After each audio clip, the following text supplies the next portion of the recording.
আচ্ছা মা, নিজের মামা বাড়িতে থাকতে হবে, এতে রুম ভাড়া দেওয়ার কি আছে? তোর মামা যে কতটা কৃপণ টাইপের লোক তোর তো জানাই আছে।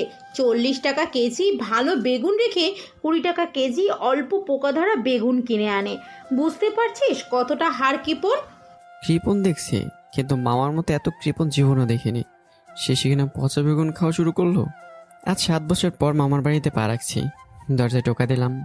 একজন 40 থেকে 45 বছর বয়সী লোক দরজা খুলে মা কোনো কথা না বলে পা ছুঁয়ে সালাম করলো। আমি সালাম দিলাম, তবে দাঁড়িয়ে থেকে দিয়েছি। মাথায় লম্বা ঘোমটা দিয়ে বলে, কেমন আছো মেজো দাদা? সঙ্গে সঙ্গে চোখে মুখে হাসির রেখা ফুটে উঠল। আমাকে বুকে জড়িয়ে ধরলো। মোটেও এর জন্য আমি প্রস্তুত ছিলাম না। জড়িয়ে ধরে বলে, সেই যে নাক ঘষি মেরে চলে গেলি, আর একটি বারও দেখতে আসলি না কেমন আছি। 7 বছর আগে যখন মা আর মামার ভিতর জমি জমা নিয়ে ঝগড়া হয়, তখন রাগের বসে নাক বরাবর একটা ঘুষিতে মামাকে অজ্ঞান করে দিই। সেদিন আর বাড়িতে ঢোকার সাহসী হয়নি। একটা বন্ধুর বাড়িতেই রাতটা কাটিয়েছিলাম। মামা পা থেকে মাথা পর্যন্ত তাকিয়ে বলল, ছেলে তো অনেক বড় হয়ে গেছে, এখন কি আগের মতো দুষ্টুমি করিস নাকি? কি যে বলো না মেজো দাদা, সোহাগ অনেক ভালো একটা ছেলে, শুধু পড়ালেখায় একটু কাঁচা। বুঝতে পারছি না মা প্রশংসা করছে নাকি মান সম্মান ডোবাতে চাচ্ছে। চিন্তায় মাথায় উকুনগুলো কিলবিল করছে। মাথা চুলকাতে চুলকাতে মার দিকে কট মুটিয়ে চোখ নিয়ে তাকালাম। মা ফিক করে এসে দিল। আমার তাকানোতে মামা পান চিবোতে চিবোতে তখন বলে, শুনলাম ছেলে নাকি গেঞ্জিকা টেঞ্জিকা খাই, মানে শুদ্ধ ভাষায় যাকে গাঁজা বলে আর কি। 32 পেটে দাঁত বের করে খিলখিল করে এসে দিল। লজ্জায় মুখখানা আমার লাল হয়ে গেছে। না পারছি চোখ তুলে তাকাতে, না পারছি কোনো কথার উত্তর দিতে। বুঝতে বাকি রইল না, নাক ফাটানোর প্রতিশোধটাই নিতে যাচ্ছে। তাই নীরবে সহ্য করে যাচ্ছে। মামা ছাগলের মতো বলেই যাচ্ছে। মার দিকে করুণ চোখে তাকালাম। মা হাতের ইশারায় বলল, তুই একটু কন্ট্রোলে থাক, রাখবি না। ওসব খায় না, তবে মাঝে মাঝে 2-1টা সিগারেট খায়। মামার চোখ ছানা বড় হয়ে যায়। বলিস কি সিগারেট খাই, অথচ তুই কিছু বলিস না? বাড়ি অসভ্য হয়ে গেছে তোর ছেলে, একটু চোখে চোখে রাখতে হবে। আহ মেজো দাদা, বকছো কেন? বাচ্চা মানুষ বোঝে কম, বুঝালেই সব বুঝবে। এই বুড়া না তার ছেলেকে বাচ্চা বলিস? বিয়ে দিলে তো নিজেই 3 বাচ্চার বাপ হয়ে যাবে। হা হা হা হা হা। মেজো দাদা, হয়েছে হয়েছে, আর বলবো না। মজার জন্য দুঃখিত। এই ধরনের চাবি দোতলার রুমটা এখন থেকে তোরদের। মামা ভারী গলায় ডাকলো। মা তাঞ্জু, একটু নিচে আসো। আমি ভাবতে থাকলাম, এই তাঞ্জটাকে, নামটাও কেমন যেন চেনা চেনা লাগছে, যেন অনেক বছর আগে কখনো শুনেছিলাম। রূপে গুণে ভরপুর, চুলগুলো খোপা করে বেনি বেঁধেছে। বিধাতা যে এত সুন্দর বস্তু বানাতে পারে, সেটা মেয়েকে না দেখলে বুঝতাম না। মামা যে মা বলে ডাকলো, তার মানে কি এটাই আমার নানি? এমন যুবতী নানি কিভাবে সম্ভব? নানা কি আরেকটা বিয়ে করেছিল নাকি? আমি একটু জোকেই মেয়েটার পাশে সালাম করতে যাব, তখন আমাকে টেনে তুললো। টকবকানো জলাময়ের মতো চোখ, আগুনের কুণ্ডের মতো বিস্ফোরণ হচ্ছে। ভয় ঢোক গেলাম। কানে ব্যথা লাগছে, অথচ বলার মতো কোনো ভাষায় আমি মুগ্ধ উচ্চারণ করতে পারছি না। সোহাগ, সালাম করছিস কেন? এটা তাঞ্জু, তোর সঙ্গে ছোটবেলা যে মেয়েটা খেলা করতো, এই সেই মেয়ে। কিন্তু মামা যে বললো মা, তার মানে তো এটা আমার নানি, সেটাই বোঝা যাচ্ছে। আমি যেমন তোকে বাবা পাগল বলে ডাকি, তেমনি তোর মামাও তার মেয়েকে আদর করে মা ডাকে। বোকা ছেলে, এখনো বুঝ জ্ঞান হলো না। মা কথাগুলো বলে একটুখানি হাসলো। আপু আমার কানটা ছাড়ুন, ব্যথা লাগছে তো। তানু একটা হাত কোমরে রেখে বলে, বেশ হয়েছে, কান টেনে ধরেছে। তোকে তো মেরেই ফেলতাম আমি। এতদিন পর আমাদের কথা মনে হলো তোর? এই 7টা বছরে একটিবারও কল দেওয়ার কথা ভাবিসনি? নাম্বার ছিল না আপু, তুমি তো আমাকে নাম্বার দাওনি। অনেক চাইছি, দাওনি। এখন থেকে প্রতিদিনই ঘুম থেকে উঠেই তার সামনে নামের হাজিরা দেব, প্রমিস। কান ছেড়ে দিয়ে অন্য মাথায় দিয়ে মাকে সালাম করলো। আমি ব্যাগটা হাতে নিতে মামা বলল, তাঞ্জু, ওদের 2টা দেখিয়ে দিয়ে আসো। সব থেকে বড় এবং সবচেয়ে রুম 2টা দেখাবে। 32টা দাঁত কপাটি দিয়ে হো হো করে এসে দিল মামা। কি বিশ্রী হাসি দিতে পারে মাইরি। মামা না হলে আরেকটাবার ঘুষি দিয়ে দাঁত ভেঙে দিতাম। তানু, ছোট করে তানু ডাকি। হাত থেকে ব্যাগগুলো কেড়ে নিয়ে বলে, রাগ, তোর এসব নিতে হবে না। এতটা ভারী ব্যাগ তুই সহ্য করতে পারবি না, বাচ্চা মানুষ। ডানার টান দিতে তাঞ্জু ধবাস করে পড়ে গেল। আমাদের দিকে তাকিয়ে বলল, আপনার চিন্তা করতে হবে না আন্টি, আমি এক ব্যাগ নিতে পারবো। প্রতিদিন 1 গ্লাস দুধ খাই। ব্যাগ তোলার খুব চেষ্টা করছে তানু, কিন্তু পারছে না। চোখ মুখ লাল হয়ে যাচ্ছে। হা করে এসে দিয়ে বললাম, বাচ্চা মানুষের কাজ বাচ্চাকে করতে দিলে খুশি হব। আপু, আপনার এত কষ্ট করার কি দরকার? তারপর রুম দেখিয়ে দিল। মার রুম আগে থেকে গোছানো ছিল, অবশ্য তানু ছাড়া কেউ করেনি, কারণ মেয়েরা এপারে রুম পরিষ্কারের কাজ পারফেক্টভাবে করতে। আমার রুমে এসে ধপাস করে খাটে শুয়ে হাঁপ ছাড়লো। ব্যাগগুলো এক কোনায় রেখে স্যান্ডো গেঞ্জি খুলছিলাম, তখন তানুর চোখের দিকে চোখ যায়। লোবানো দৃষ্টিতে আমার শরীরের দিকে তাকিয়ে আছে। বজ্জাত মায়া। এবার একটু রেগে গেলাম। এই রুম থেকে বের হয়ে যান। কাপড় বদলানোর দেখাটা কি ভদ্রমেয়েদের কাজ? আপনি আমার রুমে কি করছেন? হ্যাঁ, বাহ, তুই তাহলে অনেক বড় হয়ে গেছিস দেখছি। কেন, ছোটবেলার যখন আমার সঙ্গেই গোসল করতি তখন তো এরকম রাখতি না? লজ্জায় মুখ লাল হয়ে কুঁচকে গেছে। তখন আমরা ছোট ছিলাম আপু। এসব মনে করে দিয়ে কি লজ্জা দেওয়ার চেষ্টা করছেন? 18 বছরের নিচে সবাই শিশু, তার মানে তুই এখন বড় হয়ে গেছিস? এখন আমার 2-3 বছরের ছোট। লজ্জায় কোনোভাবে হাত টেনে ধরে বাইরে পাঠিয়ে দিলাম। এবার যেন একটা হাঁপ ছেড়ে বাঁচলাম। কিছুক্ষণ রেস্ট নিয়ে ছাদে উঠে দাঁড়ালাম। মায়ের হাতে ধরা পড়ার আওতার বাইরে। মা নিচে রান্নার কাজে ব্যস্ত। পকেটে হাত ঢুকে দিয়ে দিশলাই আর একটা সিগারেটের প্যাকেট বের করলাম। রাস্তার মাঝপথে নিয়েছিলাম, কিন্তু মা পাশে থাকার জন্য খেতে পারিনি। মনটাও কেমন যেন সিগারেট করছিল। ছাদের এক কোণে দাঁড়িয়ে সিগারেট ঠোঁটে রেখে আগুন লাগালাম। শোক টান দিচ্ছি। হঠাৎ পাশ থেকে মেয়েলি কণ্ঠে কেউ একজন বলল, কে রে ওখানে ধোয়া খাচ্ছে? তাহলে কি মা সিগারেট খেতে দেখে ফেলেছে? হঠাৎ এমন একটা ডাকে ভয় পেয়ে পুরো শরীর ঝাঁকুনি দিয়ে উঠলো। ভয় পেয়ে পাশের ছাদে তাকালাম। পাশের ছাদ বলতে মাঝখানে একটা 3 ইঞ্চির দেয়াল। এবার আগের থেকে ভয়টা আরও দ্বিগুণ হয়ে গেল। তানজু আপু তাহলে সব দেখে ফেলেছে। আমার আর রক্ষা নেই। মাকে নিশ্চয় বলে দিবে যে ডেঞ্জারাস মেয়ে বাবা। কান্না কান্না ভাব হয়ে গেছে নিজের ভেতর। মার ভয় দেখালে কেঁদে দেওয়ার মতো অবস্থা। যে কোনো সময় কেঁদে দিতে পারি। দিয়াশলাই আর সিগারেটের প্যাক অটোমেটিক পিছনের দিকে চলে গেল। আমার দিকে রাগি চোখে তাকিয়ে আছে। ভয়ে গলা শুকে কাঠ হয়ে গেছে। এমন সময় পানি পেলে গলাটা একটু ভিজে নেওয়া যেত। হুট করেই ধমকানি দিয়ে বলে, এসব ছাইপাস কবে থেকে খাওয়া শিখলি? না মানে কই না তো, আমি কিছু খাচ্ছিলাম না। সেটা আপনার চোখের ভুল। তাহলে পিঠের পিছনে হাত লুকিয়ে রাখছিস কেন? কি আছে, বের কর বলছি। বুঝি না মেয়েরা সিগারেট খাওয়া কেন পছন্দ করে না। সামান্য সিগারেট তো খাচ্ছিলাম, এতে রাগার কি আছে? সিগারেট খেয়েছি, গাঁজা তো নয়। ওই, কি ভাবছিস? না তো কিছু না আপু, আপনি অকারণে আমাকে সন্দেহ করছেন। অকারণে মানে? আমি নিজের চোখে তোকে সিগারেটে আগুন লাগাতে দেখেছি, এখন মিথ্যা বলা হচ্ছে তাই না? এমন গুছিয়ে মিথ্যা বলা কোথায় শিখলি? বিলিভ মি আপু, আমি মিথ্যা বলছি না। তোর চেহারার সাথে সিগারেট শব্দটাও শুনতে খারাপ লাগে। তোকে তো ভদ্র ভেবেছিলাম, কেন খাস এসব? এবার সিগারেট সত্যিই লাগালাম। কয়েকটা শোক টান দিলাম। শেখা হয়েছে আপু, প্রথম প্রেম ছিল, তাই আবেগের বসে 2-3টা টান দিতে দিতে অভ্যাস হয়ে গেছে। এখন এটা না খেলে নিঃশ্বাস নিতে কষ্ট হয়। আমি কিন্তু প্রেম টেম করি না, শেখা খাইছি, এটা মিথ্যে বললাম। আমাকে দেখ। প্রতিবারই তো দেখি অনেক সুন্দর দেখতে আপনাকে, তবুও বারবার দেখতে ইচ্ছে করে। বুদ্ধু, সেটা বলিনি আমি, বলতেছি আমাকে দেখে কিছু শিখতেও পারিস। 10 বার স্যাকা খাইছি, তবুও হার মানিনি, প্রেম করার চেষ্টা করেই যাচ্ছি। মাথাটা চক্কর দিয়ে উঠলো। বলে কি মেয়েটা 10টা জায়গা খাইছে, তবুও প্রেম করতে চাচ্ছে? আজব মেয়ে মাইরি।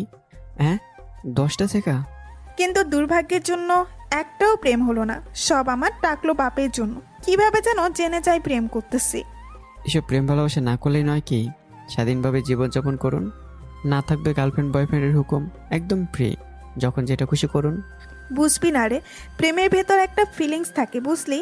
তুই তো হাবাগোপা, এসবের কি বুঝিস? সেজন্যই 10টা জায়গা খাইনি।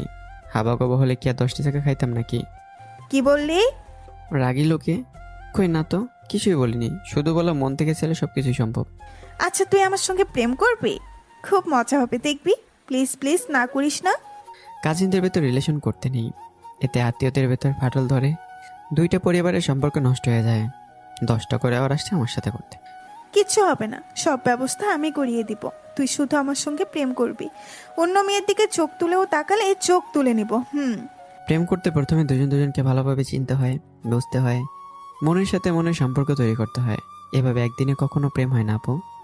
একদম আপু বলবি না, অনলি জানো, বুঝছিস? শুধু জানো, বেবি ও বাবু বলে ডাকবি। সব মেয়েদের বয়ফ্রেন্ড কত সুন্দর করে ডাকে, অথচ তুই কি না? আমি কি? তোর মুখে একটু ডাকের রস বলতে কিছু নেই। জন্মের সময় নিশ্চয়ই তোর মুখে মধু দেয়নি, তাই তো এমন হাবাগোবার মতো থাকিস। এই মেয়ে নিশ্চয়ই পাগল হয়ে গেছে। যেভাবে হোক মাথা থেকে প্রেমের ভূত ছাড়াতে হবে। শেষ পর্যন্ত কিনা জুনিয়র সিনিয়র প্রেম করবে। প্রেম বিষয়ে দেখছি একটু ধারণা বলতে কিছুই নেই। অবশ্যই প্রেম করব, তবে সময় নিয়ে। আমাকে তাহলে জোর আইসক্রিম চকলেট, তবে কিটক্যাট চকলেট কিন্তু 2-3 প্লেট ফুচকা, পার্কে বসে বাদাম খাওয়াতে হবে, রোজ রোজ একটা করে সাদা গোলাপ, সকালে গুড মর্নিং মেসেজ পাঠাতে হবে, আমার চুলে হাত বুলিয়ে দিতে হবে, সাথে তেল দিলে আরও বেশি ভালো হবে। ব্যাস এইটুকুই। এক নিঃশ্বাসে তানু সবকিছু বলে দিল। তানুর কথাগুলো শুনে যেটা বুঝলাম, নিজের ইচ্ছেগুলো পূরণ করার জন্য প্রেম করতে চাইছে। যদি আমি বাদে খারাপ কোনো ছেলের খপ্পরে পড়ে, নিশ্চয়ই প্রেম করার স্বাদ মিটে যাবে, খারাপ মেয়েও হয়ে যেতে পারে। আর সাদা গোলাপ পাওয়া বর্তমানে দুষ্কর। হতভঙ্গ হয়ে তার চোখের দিকে চোখ রেখে বলি, না না আপু, থাক, আমার প্রেম করতে হবে না। সিঙ্গেল দেবদাসী ভালো আছি, কি দরকার হোদায় উটকো ঝামেলায় নিজেকে জড়ানোর। আর আমি নিজেই তো একজন বেকার, টাকা কোথায় পাবো? তার মানে আমাদের প্রেম করা আর হলো না? শোন, তোকে আমার সঙ্গে প্রেম করতে হবে, মানে করতে হবে, না করলে মিথ্যা অপবাদ দিয়ে আমাদের বাসা থেকে বের করে দিব।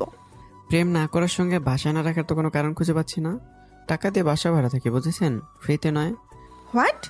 আপু তোদের থেকে টাকা নেই? আর এটা ঢাকা শহর, সহজে রুম পাওয়া মুশকিল, পারলে অন্য বাসা ভাড়া নিতে পারিস। এটাও ঠিক বলেছেন, ঢাকা শহরে রুম পাওয়া মুশকিল। বাধ্য হয়ে বলতে হলো, হ্যাঁ আমি রাজি আছি, তবে টাকার বিষয়তে একটু ভাবতে হবে। টাকা জোগাড় কিভাবে করব? সেটার ব্যবস্থা আমি করে দিব, তুই চিন্তা করিস না। চল বাজারের দিকে যাব, না গেলে নাক ফাটিয়ে দিব। এখন এই ভর সন্ধ্যায়? ভীতু একটা, আমি থাকতে ভূতের ভয় কিসের?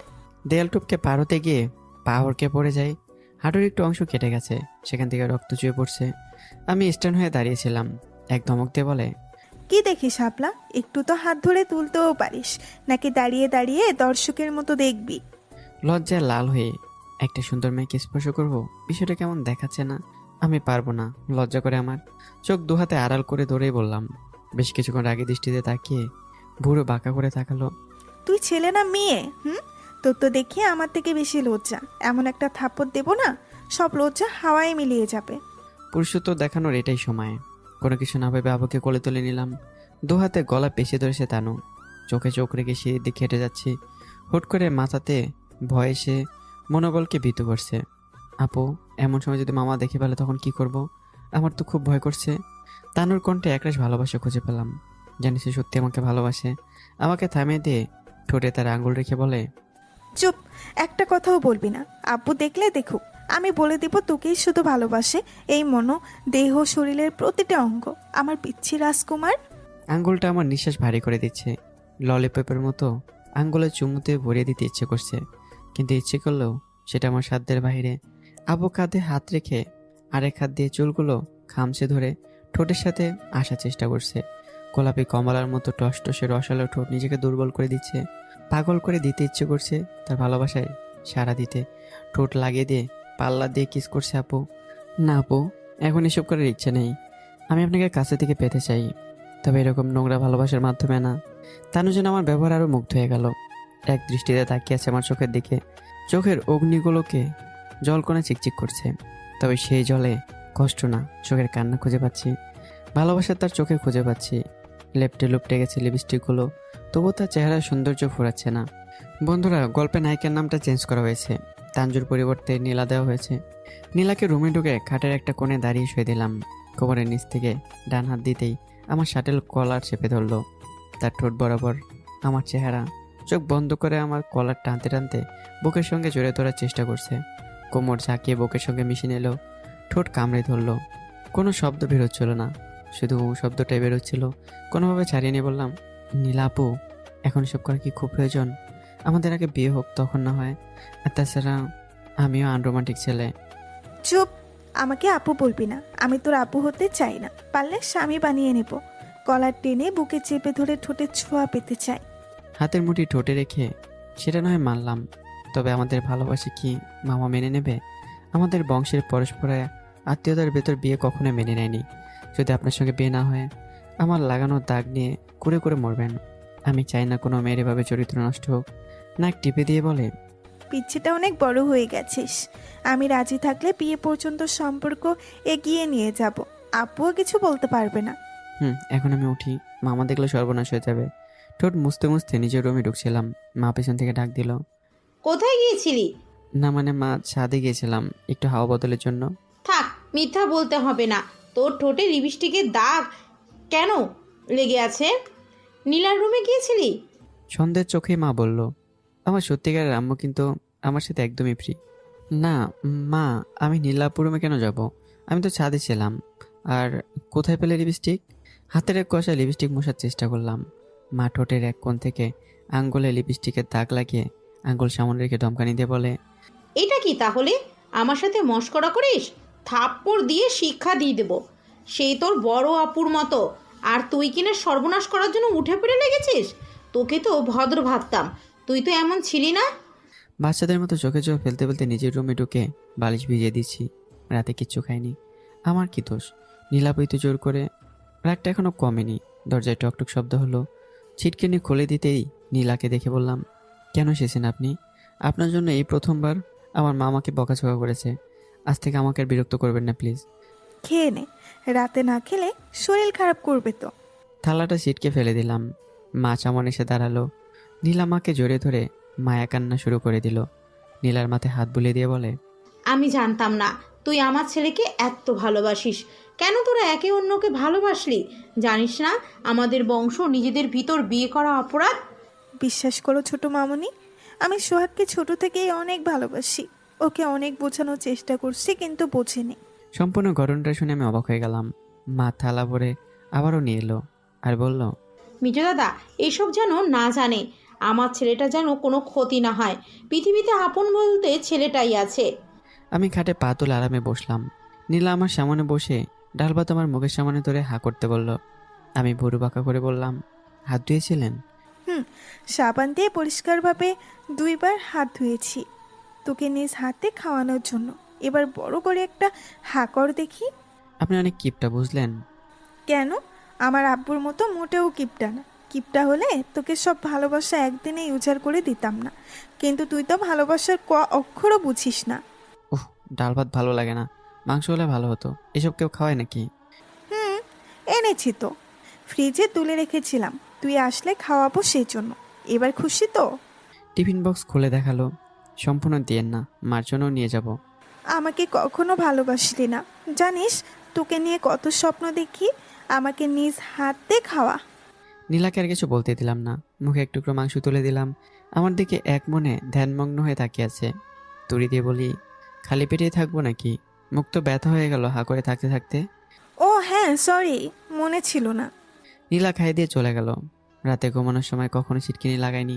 কারেন্ট চলে গেলে দরজা দিয়ে হালকা হলেও একটুখানি বাতাস আসে। জানালা পর্দা সরিয়ে দিতেই সকালে মিষ্টির উদ্দেশ্যে চোখের সামনে পড়ল। ঝাপসা ঝাপসা চোখ, চোখ মুখ কসলাতে কসলাতে সামনের দিকে তাকালাম। একটা সদ্য গোসল করা মেয়ে আমার সামনে দাঁড়িয়ে আছে। পরনে সবুজ পাড়ির শাড়ি, চোখের কোণে কাজল টেনে দেওয়া, চুল থেকে পানি চুয়ে পড়ছে, হলুদ রঙের ব্লাউজ। আমি প্রেমে পড়ে যাচ্ছে মেয়েটার। খাটের এক কোণে বসে চায়ের পিস সামনে ধরে বলল, কেমন ঘুম হলো রাতে? পাশে রাখা চশমাটা নিয়ে চোখে দিয়ে হাত থেকে চায়ের কাপে চুমুক দিয়ে সাধারণভাবে বললাম, মোটামুটি ভালো হয়েছে ঘুমটা। বললি না তো চা কেমন হয়েছে? এক কথায় অপূর্ব হয়েছে। সাথে আছে রূপবতী মেয়ে, তার সঙ্গে হয়তো এতটা সুন্দর লাগছে। আচ্ছা তোমরা মেয়েরা তো সুন্দর সে কীভাবে বানাও? এই চায়ের আমার অর্ধেক ভাগ আছে, অর্ধেক খেয়ে বাকিটুকু তোকে দিয়েছি, সেজন্য এতটা স্বাদ পাচ্ছিস। কারণ লিপস্টিক সব ছেলেদেরই পছন্দ। বমি করার চেষ্টা করে বমি করতে পারলাম না। লিপস্টিক খেলে পেট খারাপ হয়। ইতিমধ্যে লিপস্টিক চাও খেলাম, বেসম খেলাম বড় সড়ো। কি হলো তোর? লিপস্টিক কেন খাওয়ালেন? এটা কি চা বলে নাকি লিপস্টিক বলে? আবার শুরু হবে পেট খারাপ হওয়া। অভ্যাস করে নে, বিয়ের পর প্রতিদিন খেতে হবে। আরও 10 বছর পর বিয়ে, এখন করতে পারবো না। পারলে আমার জন্য 10 বছর অপেক্ষা করে থাকতে হবে। নিজে বাড়ি করব, বিজনেস থাকবে, তারপর। বিজনেস করতে হবে না, আমার বাচ্চার আব্বু হলেই চলবে। যা ফ্রেশ হয়ে আয়। কোনোরকম জোর করে খাট থেকে তুলে দিল। দেয়াল ঘড়ির দিকে চোখ যেতে দেখি 12টার কাছাকাছি। নীলাকে বললাম, তোয়ালে আছে? একটাই আছে, সেটা আমি ব্যবহার করি, তুই চাইলে নিতে পারিস। আনবো কি? গোসল করতে করতে পানি বের হওয়া বন্ধ হয়ে গেল। সারা গায়ে সাবান লাগানো আছে। মুখে একটু মনে হয় বেশি দিয়েছে। এখন উপায় কি? আশেপাশে হাতে কাপড়ের মতো কিছু একটা হাতের নাগালে পেলাম। প্রথমে চোখ মুছলাম। চোখ মুছে দেখি নীলা আপু। তার শাড়ির আঁচলে লেগেছে সাবান। এক বালতি সামনে রেখে দিয়ে লুঙ্গির গিট্টু ঠিক করে দিয়ে বলল, ট্যাঙ্কের পানি শেষ, একটু পানিতেই গোসল করতে হবে। আর লুঙ্গিটা ঠিকভাবে পরতে পারিস না, খুলে তো সব কিছুই দেখা যাচ্ছে। লজ্জায় লাল হয়ে গেলাম। নীলা আপু আমার সব লজ্জা দেখে নিয়েছে। সামান্য ঠিক এভাবে দাঁড়িয়ে থাকতে পারছি না, মুচকে এসে দিয়ে চলে গেল। গোসল করে বের হবো এমন সময় নীলাপু সামনে এসে দাঁড়ালো। একটাতে তোয়ালে দিয়ে ভেজা চুল মুছতে মুছতে একজন আরেকজনের মুখোমুখি। অনেক ভয় করে নীলাপুকে দেখে। অনেক কষ্টে একটা ভাড়াটে বাসা পেলাম, কিন্তু মনে হয় না বেশি দিন থাকতে পারবো। সত্যটা তো একদিন না একদিন ধরা পড়বেই। তখন সম্মানের সাথে থাকার জন্য অবস্থলও হারাতে হবে। নীলাপু হাত থেকে তোয়ালেটা কেড়ে নিয়ে বলল, করছিস সব? ঘরের মধ্যে থাকার কারণে হঠাৎ চমকে যাই। আমি তোতলাতে তোতলাতে বললাম, না না, কিছুই করছিলাম না, তোয়ালে দিয়ে মাথা মুছতেছিলাম। এখন থেকে আর মুছতে হবে না, আমি মুছিয়ে দেবো তোর ভেজা চুল। যার কাজ তাকে করতে দেওয়াই ভালো, বুঝলি? কিন্তু নীলাপু কথার মাঝখানে থামিয়ে দেয়। এই যেন বইয়ের অধিকার, আর আমি তার সদ্য বিবাহিত স্বামী। কি আশ্চর্য! অথচ আমাদের দুজনের একজনেরও বিয়ের কথা পর্যন্ত বাড়িতে বলা হয়নি। আর যদিও আমাদের বিয়ে সম্পর্কে কোনো কথা শুনতো, তাহলে তো জীবন তো পুড়িয়ে ফেলা হতো। কিছু কিছু সমাজের নিয়ম বড়ই অদ্ভুত। কাজিনদের ভেতর কেন যেন বিয়ে করে না। নীলা মাথার বিন্দু পরিমাণ জলও দৃঢ় দৃষ্টিতে দেখে সেটা মুছে দিচ্ছে। মানুষ আসলে ভুল চিন্তাধারা নিয়ে চলাফেরা করে। বয়স গেলেও মানুষের আবেগ কমে না। আবেগ বিবেক নিজের উপর নির্ভরশীল করে। যদি সে আবেগে আঁকড়ে ধরে সারাটা জীবন বাঁচতে থাকে, তাহলে আবেগ নিজ থেকে তাকে ছাড়বে না, আরও শক্ত করে তাকে তার ব্রেন ধ্বংস করার চেষ্টা করবে। মাথা নিচু করে দাঁড়িয়েছিলাম। নীলাপু বলল, টেবিলে ভাত বেড়ে রেখেছি, খেয়ে নিবি। আজও ডাল ভাত নাকি মাংস? কোনটা রান্না করেছেন আমার জন্য? প্রতিদিন কি তোর জন্য মাংস রান্না করব নাকি? মাংস কি গাছে ধরে? জানিস না আমার আব্বু কতটা কৃপণ একটা লোক? জানি তো। এত পরিমাণের কৃপণ যে পচা বেগুন খায়, ভাবতেই অবাক লাগে। এই কৃপণ মানুষটাই আমার ভবিষ্যৎ শ্বশুর। প্রচণ্ড রেগেই। আমার আব্বুকে অপমান করবি না বলে দিলাম, নইলে নইলে তোর। থাক, আর বলতে হবে না। কিছু বলতেই তো কিসটিস করে একাকার অবস্থা করে দেবেন। সব আমার ইজ্জত লুট করার ধান্দা। আসলে ছেলেরা ঠিকই বলে, মেয়েরা শুধু ছেলেদের দেহ ভোগ করার জন্যই ভালোবাসে। রেগে টকবক হয়ে বলল, চুপ কর বজ্জাত। ধ্যাৎ। রাগ করে চলে গেলাম ডাইনিং টেবিলের কাছে। মামা এসে পাশে চেয়ার টেনে বলল, সোহাগ, তোমাকে একটা ছোট কাজ দিব, করতে পারবে? করলে আমার খুব উপকার হবে। অনেক সময় পর মামা আমার সঙ্গে হেসে কথা বলল। আমি আর না শব্দটা মুখ দিয়ে বের করতে পারলাম না। জি মামা বলেন, আমি নিজের সবটুকু দিয়ে চেষ্টা করব। আমার একমাত্র মেয়েটা তোমার প্রাইভেটে পড়াতে হবে। অঙ্কে বড্ড কাচ্চা, এবার ফেল করলে বের করে দিব। একগাল হেসে দিয়ে কথাগুলো বলি। কি যে বলেন না মামা, ভাগ্নের সাথে কেউ মজা করে? আমার থেকেও ভালো ভালো স্যার পাবেন পড়ানোর জন্য। এর আগে অনেক স্যার নিয়েছিলাম, তারা 1 থেকে 2 মাস পড়ানোর পর বলে, আঙ্কেল আপনার কোনো আপত্তি না থাকলে আমি নীলাকে বিয়ে করতে চাই। বলো তো ভাল লাগে? এভাবে স্যাররাও উচ্চামি শুরু করে, পড়াবে কার কাছে? কিন্তু মামা, নীলাবু তো আমার সিনিয়র, মানে বয়স অনেক বড়। ছোট হয়ে কিভাবে পড়াবো? তুমি শুধু পড়ার সময় চোখে চোখে রাখবে, যেন পড়া ফাঁকি না দেই। প্লিজ বাবা, অনুরোধ করছি, না করো না। প্লেট উল্টে কয়েকটা লুচি দিল। নীলা রান্না খাবো নাকি মার তৈরি করা লুচি? ধীরে সুস্থে সবগুলোই খাবো, সমস্যা নেই। মামাকে লুচি দিতে দিতে মা বলল, তোর মামার আমাকে এই বিষয়ে বলেছে, তোরও পড়ালেখার জন্য একটা মেড পেলি, সময়ও পার করতে পারবি। ওকে, তুই ঠিক বলছিস। আর তাছাড়া নীলাকে পড়ানোর জন্য মাসে মাসে হাত খরচ পাবে, বাসায় ভাড়াও দিতে হবে না। মাকে খুকি বলার অভ্যাস এখনো ছাড়লো না। বসে বসে সময় কাটানোর থেকে কিছু একটা করাটা অনেক ভালো। বেসরকারি স্কুলের ম্যাডাম একদিন না একদিন চাকরিটা হাত ছাড়াই হবে। আচ্ছা মা, তুমি যখন বলছো আর কিছু বলতে পারবো না। মামা আজ থেকে পাঠিয়ে দেবেন, যথাসাধ্য চেষ্টা করব পড়ানোর। মামা খুশি মুখে চলে গেলেন। বুঝতে বাকি নেই মামার মনে রং লেগেছে খুশির ঠেলায়। তবে এটা কিভাবে সম্ভব? সিনিয়রকে একজন জুনিয়র পড়াবে? মামা কি গাঁজা টাজা সেবন করেছে নাকি? নিজের পায়ে নিজেই কোড়াল মারার জন্য উঠে পড়ে লেগেছে। আর নীলাপু যে পরিমাণে রোমান্টিক, শার্ট ছিঁড়ে ফেলা করে দেবে। কাঠফাটা করার রোদে ছাদে দাঁড়িয়ে ঘুরে ওড়ানোর মজাই আলাদা। লাটাই হাতে ছাদে দাঁড়িয়েছিলাম। ভেজা কাপড় পরিহিত এক যুবতী মেয়ে ছাদে পা রাখলো। ভেজা কাপড়ে এটে সেটে লেগেছে শরীরের সাথে। হা হয়ে তাকিয়েছিলাম নীলার দিকে। মুখ কুঁচকে বলল, কি দেখিস? তুই তো অনেক বেশি দুষ্ট হয়ে গেছিস। নীলার কথা শুনে ভাবনার ঘোর কাটলো। এই দুপুর রোদে বৃষ্টি হলো নাকি? কোথায় থেকে ভিজে আসলেন? তুইও যেমন বোকা, তোর কথাও তেমন বোকা। বৃষ্টিতে ভিজিনি, তোর ময়লা কাপড়গুলো ধুয়ে আনলাম। ও কি ও? হ্যাঁ, অন্য কেউ হলে প্রশংসা করতো, তুই তো সেটাও করছিলাম। কেমন মানুষ রে তুই। ধন্যবাদ। হয়েছে, আর ধন্যবাদ দিতে হবে না, ধন্যবাদটাও দিতে পারিস না। মুখ বেশি কাটিয়ে চুলের চাপটা মুখে লাগিয়ে মুখখানে ফিরে নিয়ে তারের উপর একটা একটা করে কাপড় শুকাতে দিচ্ছে। বালতির দিকে চোখ যেতেই মান সম্মানের চিন্তা মাথায় ভর করলো। যেভাবে হোক নীলার হাতে ওটা পড়তে দেওয়া যাবে না। ঘুড়ির লাটাই ফেলে দিয়ে বালতির ভেতর থেকে সেটা বের করে নিলাম। নীলা চেঁচিয়ে বলল, কি করছিস? ওটা কি লুকালি? আমার কাছে দে ওটা, নয়তো ভালো হবে না বলে দিলাম। না এটা দেওয়া যাবে না, অন্য সব কাপড় নিয়েন, তাতে সমস্যা হবে না, কিন্তু এই একটা না। বিয়ের পর তো সব আমারই ধুয়ে দিতে হবে, দে। আর ওটা তোর আন্ডারওয়ার প্যান্ট, জানি, লুকিয়ে কি লাভ? আন্ডারওয়্যার প্যান্ট যদি চিবিয়ে খাওয়ার হতো তাহলে অবশ্যই খেয়ে নিতাম, তবুও দিতাম না কোনো মেয়ের হাতে।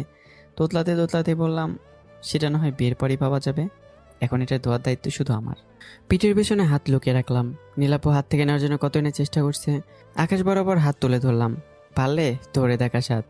লাফ দিয়ে হাত ধরার চেষ্টা করছে, কিন্তু আমার উচ্চতার কাছে তার লাফাও হার মানবে। বড় একটা লাফ দিতে হুড়মুড়ে আমার উপর পড়ে গেল, মানে বুকের ঠিক মাঝখানে। এই গরমে শরীরটা আরও গরম হচ্ছে, তবুও যেন মনে হচ্ছে স্বর্গীয় সুখের ধাপটা হওয়া এসে বুকে বাড়ি খাচ্ছে। একটু উষ্ণ, একটু শীতল। নীলার একটা হাত আমার কাঁধে ঘেঁষে আছে, আরেকটা হাত হাতের কলার চেপে ধরে আছে। নীলাপুর কোমর কখন যে ধরেছে নিজেও জানি না। গালের দুপাশে টোল পরে আরও লজ্জায় লাল হয়ে গেছে।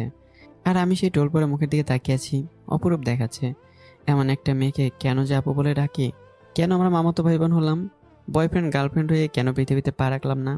এরকম একটা কোমর দেখা লোভ সামলানোটাই কঠিন একটা কাজ। কোমরটা আরও বুকের সাথে চেপে ধরে রাখার চেষ্টা করলাম। লজ্জা মাখা হাসি দিয়ে বুকে মাথা লোকালো। মুখটা তুলে ধরে ঠোঁটে চুমু দিতে গেলে লজ্জায় পাশ ফিরিয়ে নিল। লাল টুকটুকে গাল বানিয়ে বলল, এই কি করছিস? আমার লজ্জা করছে তো। আর আজ হঠাৎ এত রোমান্টিক মুড কেন? মনে হচ্ছে আমি কিছু জানি না, শুধু তোমাকে কাছে পেতে ইচ্ছে করছে। আজ থেকে তুমি বলে ডাকবা, শুধুই তুমি। জোরে জোরে নিঃশ্বাস ছাড়ছি দুজনে। সোহাগ, ছাড় আমায়, প্লিজ ছাড়। সাথে কেউ আমাদের এই অবস্থায় দেখলে অনর্থ হয়ে যাবে। নীলাজ আমাকে আটকে না প্লিজ, তোমাকে আমি একদম কাছে থেকে পেতে চাই, তোকে ভালোবাসার চাদরে জড়িয়ে নিতে চাই বলেই ঠোঁটে ঠোঁট লাগানোর চেষ্টা। এক ধাক্কায় বুকের উপর থেকে সরিয়ে দিল। এলোমেলো বুকের ওড়না ঠিক করতে করতে বলে, ঘোড়ার আনতে পারিস, এটাই তোর কাছ থেকে পাওয়া। একটা লিপস্টিকও তো করতে পারিস না, অথচ আমার মুখটা তোর জিহ্বায় লালায় একাকার অবস্থা করে দিল। ঠোঁট চুষতে হয় নাকি নাক চুষতে হয় সেটাও জানিস না। নীলাপু আপনি আমাকে এভাবে বকতে পারলেন? ওরে বাবুটা, কাঁদে না, আস্তে আস্তে সব শিখিয়ে দেব। আর শোন, সন্ধ্যায় আমি বই নিয়ে তোর রুমে পড়তে যাব, তখন শিখিয়ে দিব, ঠিক আছে? সন্ধ্যা হতে এখনো কয়েক মিনিট বাকি আছে। ধীরে ধীরে আশপাশটা অন্ধকারে ছেয়ে যাচ্ছে। কাঠের দরজাটা একটুখানি খুলে রেখে দিছি। তাকে দেখলাম না, নীলাপু এখন আসতেছে না কেন। কিছুক্ষণ বইয়ের দিকে মনোযোগ দেওয়ার ব্যর্থ চেষ্টা করলাম। দরজা খোলার বিকট শব্দ হলো। পুরাতন দরজা হলে যেমন হয় আর কি। ওনা ঠিক করতে করতে দরজা ঠেলে রুমের ভিতরে ঢুকলো। একবার ওর দিকে তাকিয়ে চোখ আবারও বইয়ের দিকে নিলাম। পড়ার টেবিলে বই রেখে পিছন থেকে আমার গলাটা জড়িয়ে ধরে বলল, কি করিস? এটা কি প্রেমের ক্লাস পাইছো নাকি? বই নিয়ে পড়তে বসো যাও। আপনি থেকে হঠাৎ তুমি? তোর চট্টর কিছু হলো না তো? কপালে হাত রেখে তাপমাত্রা অনুভব করার চেষ্টা করলো। হাত ছড়াও, এটা ক্লাস, আর আমি এখন তোমার স্যার, বুঝতে পারছো? যাও বই নিয়ে আসো। ধমকানিতে কিছুটা হলেও ভয় পেয়ে গেছে, চমকে ওঠার মতো। ব্যাগ হাতানোর পর একটা বই নিয়ে পড়ার টেবিলের পাশে চেয়ার টেনে নিয়ে বসলো। বই দেখে আত্মা পানি শূন্য হয়ে গেছে। এতগুলো বই থাকতে গণিত বইটা চোখে পড়লো। একটু বড়ো বাঁকা করে বললাম, অন্য কোনো বই নেই? স্যার, অন্য সব বই আনতে ভুলে গেছি।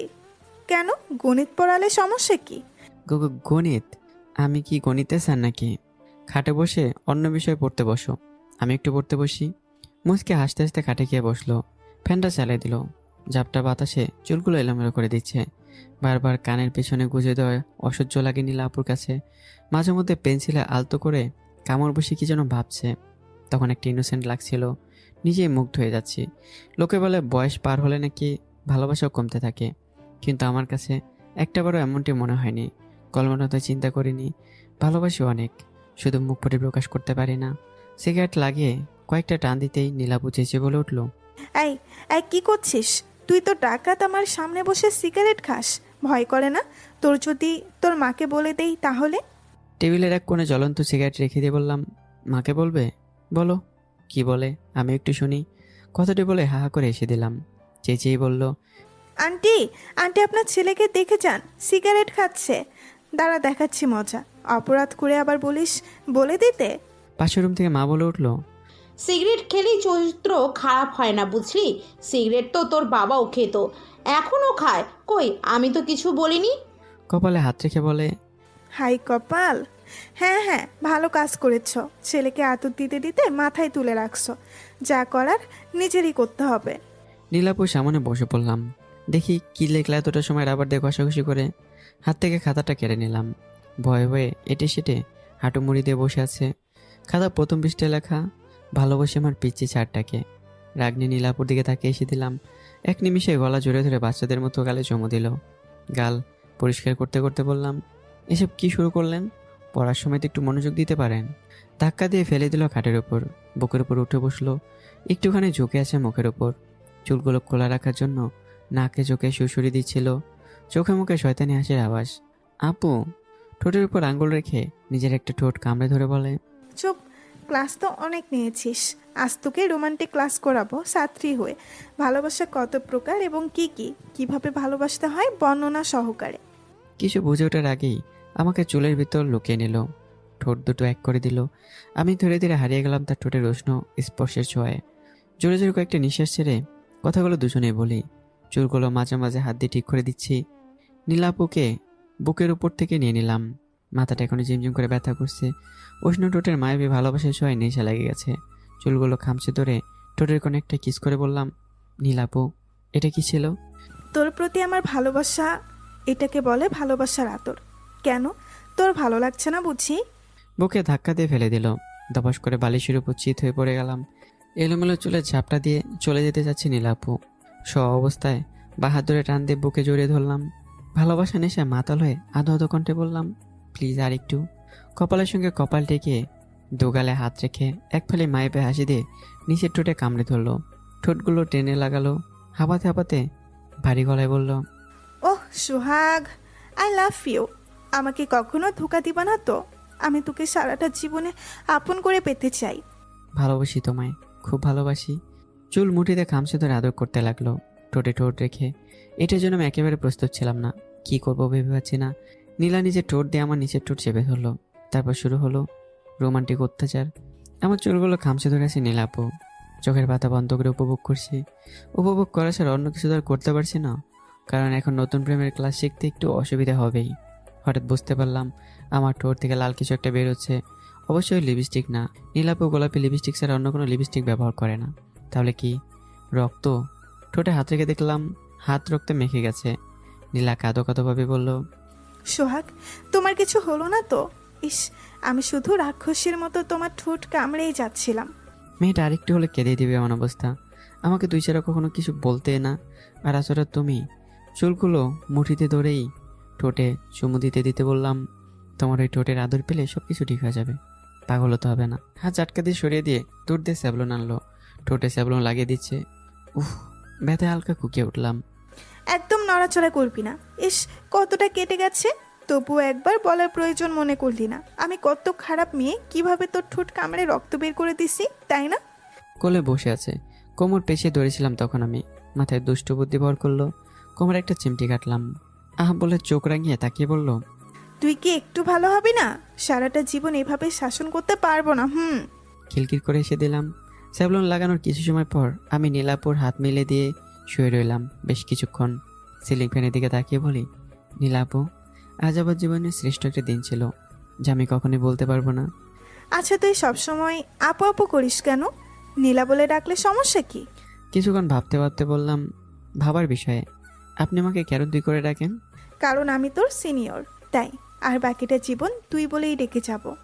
আমি জুনিয়র, তাই আপু বলে ডাকি। পরবর্তী থেকে আপু না ডাকারই চেষ্টা করবো। আপু ঘড়ির দিকে তাকালো। রাত 8টার কাছাকাছি বেজে গেছে। খাট থেকে উঠতে যাবে, তখনই হাত টেনে ধরে বলি, আর কিছুক্ষণ থেকে যাও না নীলা আপু। না রে, রাত 8টা বেজে গেছে। কাল আবার সন্ধ্যার আগ মুহূর্তে চলে আসবো। কিস টিস করতে করতে রাত 8টা বেজে গেছে, অথচ একটা বারের জন্য বুঝতে পারিনি। আশ্চর্য। নীলাপু মা রুমের পাশ দিয়ে যেতেই মা নীলাকে কাছে ডাকলো। মা বলল, বস, তোর সাথে একটু গল্প করি। মেজো দাদা চা খেতে গেছে বাইরে। তেল নিশে মাথায় মালিশ করে দিতে দিতে বলল, চুলের যত্ন আত্মি নিস না নাকি? কেমন উস্কো খুস্কো হয়ে গেছে, সেদিকে খেয়াল নেই তো? সময় পায় না তো মাথায় তেল শ্যাম্পু করার। আমার কাছে আসলেই তো পারিস। সারাদিন বুড়ি মানুষ একা একা বসে সময় কাটে, তুই থাকলেও তো গল্প করার একটা লোক পাবো। আচ্ছা, তোমার ছেলেকে বিয়ে টিয়ে করবে না নাকি? সারাটা জীবন সিঙ্গেল দেবদাস করে রাখবে? বড় হয়ে যাচ্ছে দিন দিন, সেদিকে কোনো খেয়াল নেই তোমার? নীলাপু মার সাথে কথা বলে রুমে চলে গেল। আমার কিন্তু একটু ঘুম ধরতেছে না। সন্ধ্যার সেই মুহূর্তটা মনে পড়ছে। নীলাপু কত রোমান্টিক। যদি বিয়ে করি তাহলে নীলাপুকেই, নয়তো চিরকুমার থেকেই যাব। বিয়ে শব্দটা মুখ থেকে বের করব না। মাথার নিচে হাত রেখে বালিশের ওপাশ ওপাশ করছি। ঘুম আসতেছে না, শুধু নীলা দুচোখ জোরে। সে কি আমার ঘুম কেড়ে নিল? কেমন মায়া জাদু করলো। এক চেলতে হাসি ফুটে উঠলো ঠোঁটের কোণে, নিজের অজান্তেই। হঠাৎ দরজায় কারো টোকা পড়ল। আমি শোয়া থেকে উঠে বসে পড়লাম। কে? দরজার ওপাশ থেকে শব্দ আসছে, সোহাগ সোহাগ বলে ডাকছে। আর বলছে যে গাধা ঘুমালি নাকি? আমার ঘুম হারাম করে তুই কিভাবে ঘুমাস? চোখে মুখে হাসি রেখা ফুটে উঠলো। এ নিশ্চয় নীলাপু ছাড়া অন্য কেউ হবে না। তবুও বিশ্বাসের বিশ্বাস নেই। শিওর হওয়ার জন্য বললাম, মা কিছু বলবে? দরজার ওপাশ থেকে রাগী কণ্ঠে চেঁচিয়ে বলল, আমাকে তোর মা মনে হয়? গদ্ধপ, পুষ্পুক কোথাকার! দরজা খোল, আমি তোর প্রেমিকা। প্রেমিকাকে মা বলে ডাকিস, লজ্জা করে না তোর? মাত্র কয়েকদিনের পরিচয়ই প্রেমিকা দাবি করছে। এরকম গালি নীলাপু ছাড়া আর কেউ দিতে পারে না, আর পারবেও না। দরজার চেতুর দিয়ে চোখ রেখে দেখি নীলাপু কি যেন হাতে নিয়ে দাঁড়িয়ে আছে। খাবার হলে তো ভালোই হয়, জমিয়ে খাবো। সিটকিনি খুলতে খুলতে বললাম, নীলাপু এত রাতে কি মনে করে আসলেন? সিটকিনি খুলতে ঝাঁপিয়ে পড়লাম ওর উপর। বাম্পারে, এরকম রোমান্টিক মেয়ে আমি জীবনে একটাও দেখিনি। নিজের ঠোঁট কামড়ে ধরেছে। আমি কথা বলতে পারছি না, মুখ দিয়ে টু শব্দ বের করতে পারছিলাম না। লম্বা একটা কিস দিল, চোখ বন্ধ করে তারপর হাঁপাতে হাঁপাতে বলল, করিস কেন? আর দরজার সিটকেনি খুলতে এত দেরি হওয়ার কথা না। কি করছিলি? এসে তো আমার উপর ঝাঁপিয়ে পড়লেন, বলার সুযোগ করে দিলেন। আর সত্যি বলতে আপনার কথাই ভাবছিলাম। উফ, তোকে ছাড়া ঘুমই আসছিল না। একা একা আর কতদিন? বিয়েটা করলেই তো পারিস। চল ঘুমাই। একটা মেয়ে মানুষের সাথে রাত পার করবো? বিয়ের আগে এসব ভালো না। মাঝখানে কোলবালিশটা রেখে ঘুমানোর ভান করলাম। নীলাপু গভীর ঘুমে মগ্ন।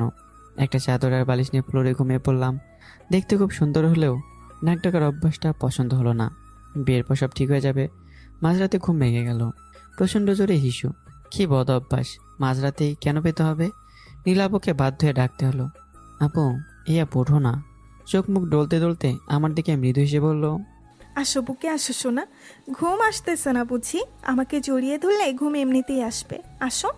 ঘুমন্ত কণ্ঠে বলল। রোমান্টিকের বোধ যায়নি নীলার। আপু আমার পাইছে খুব জোরে।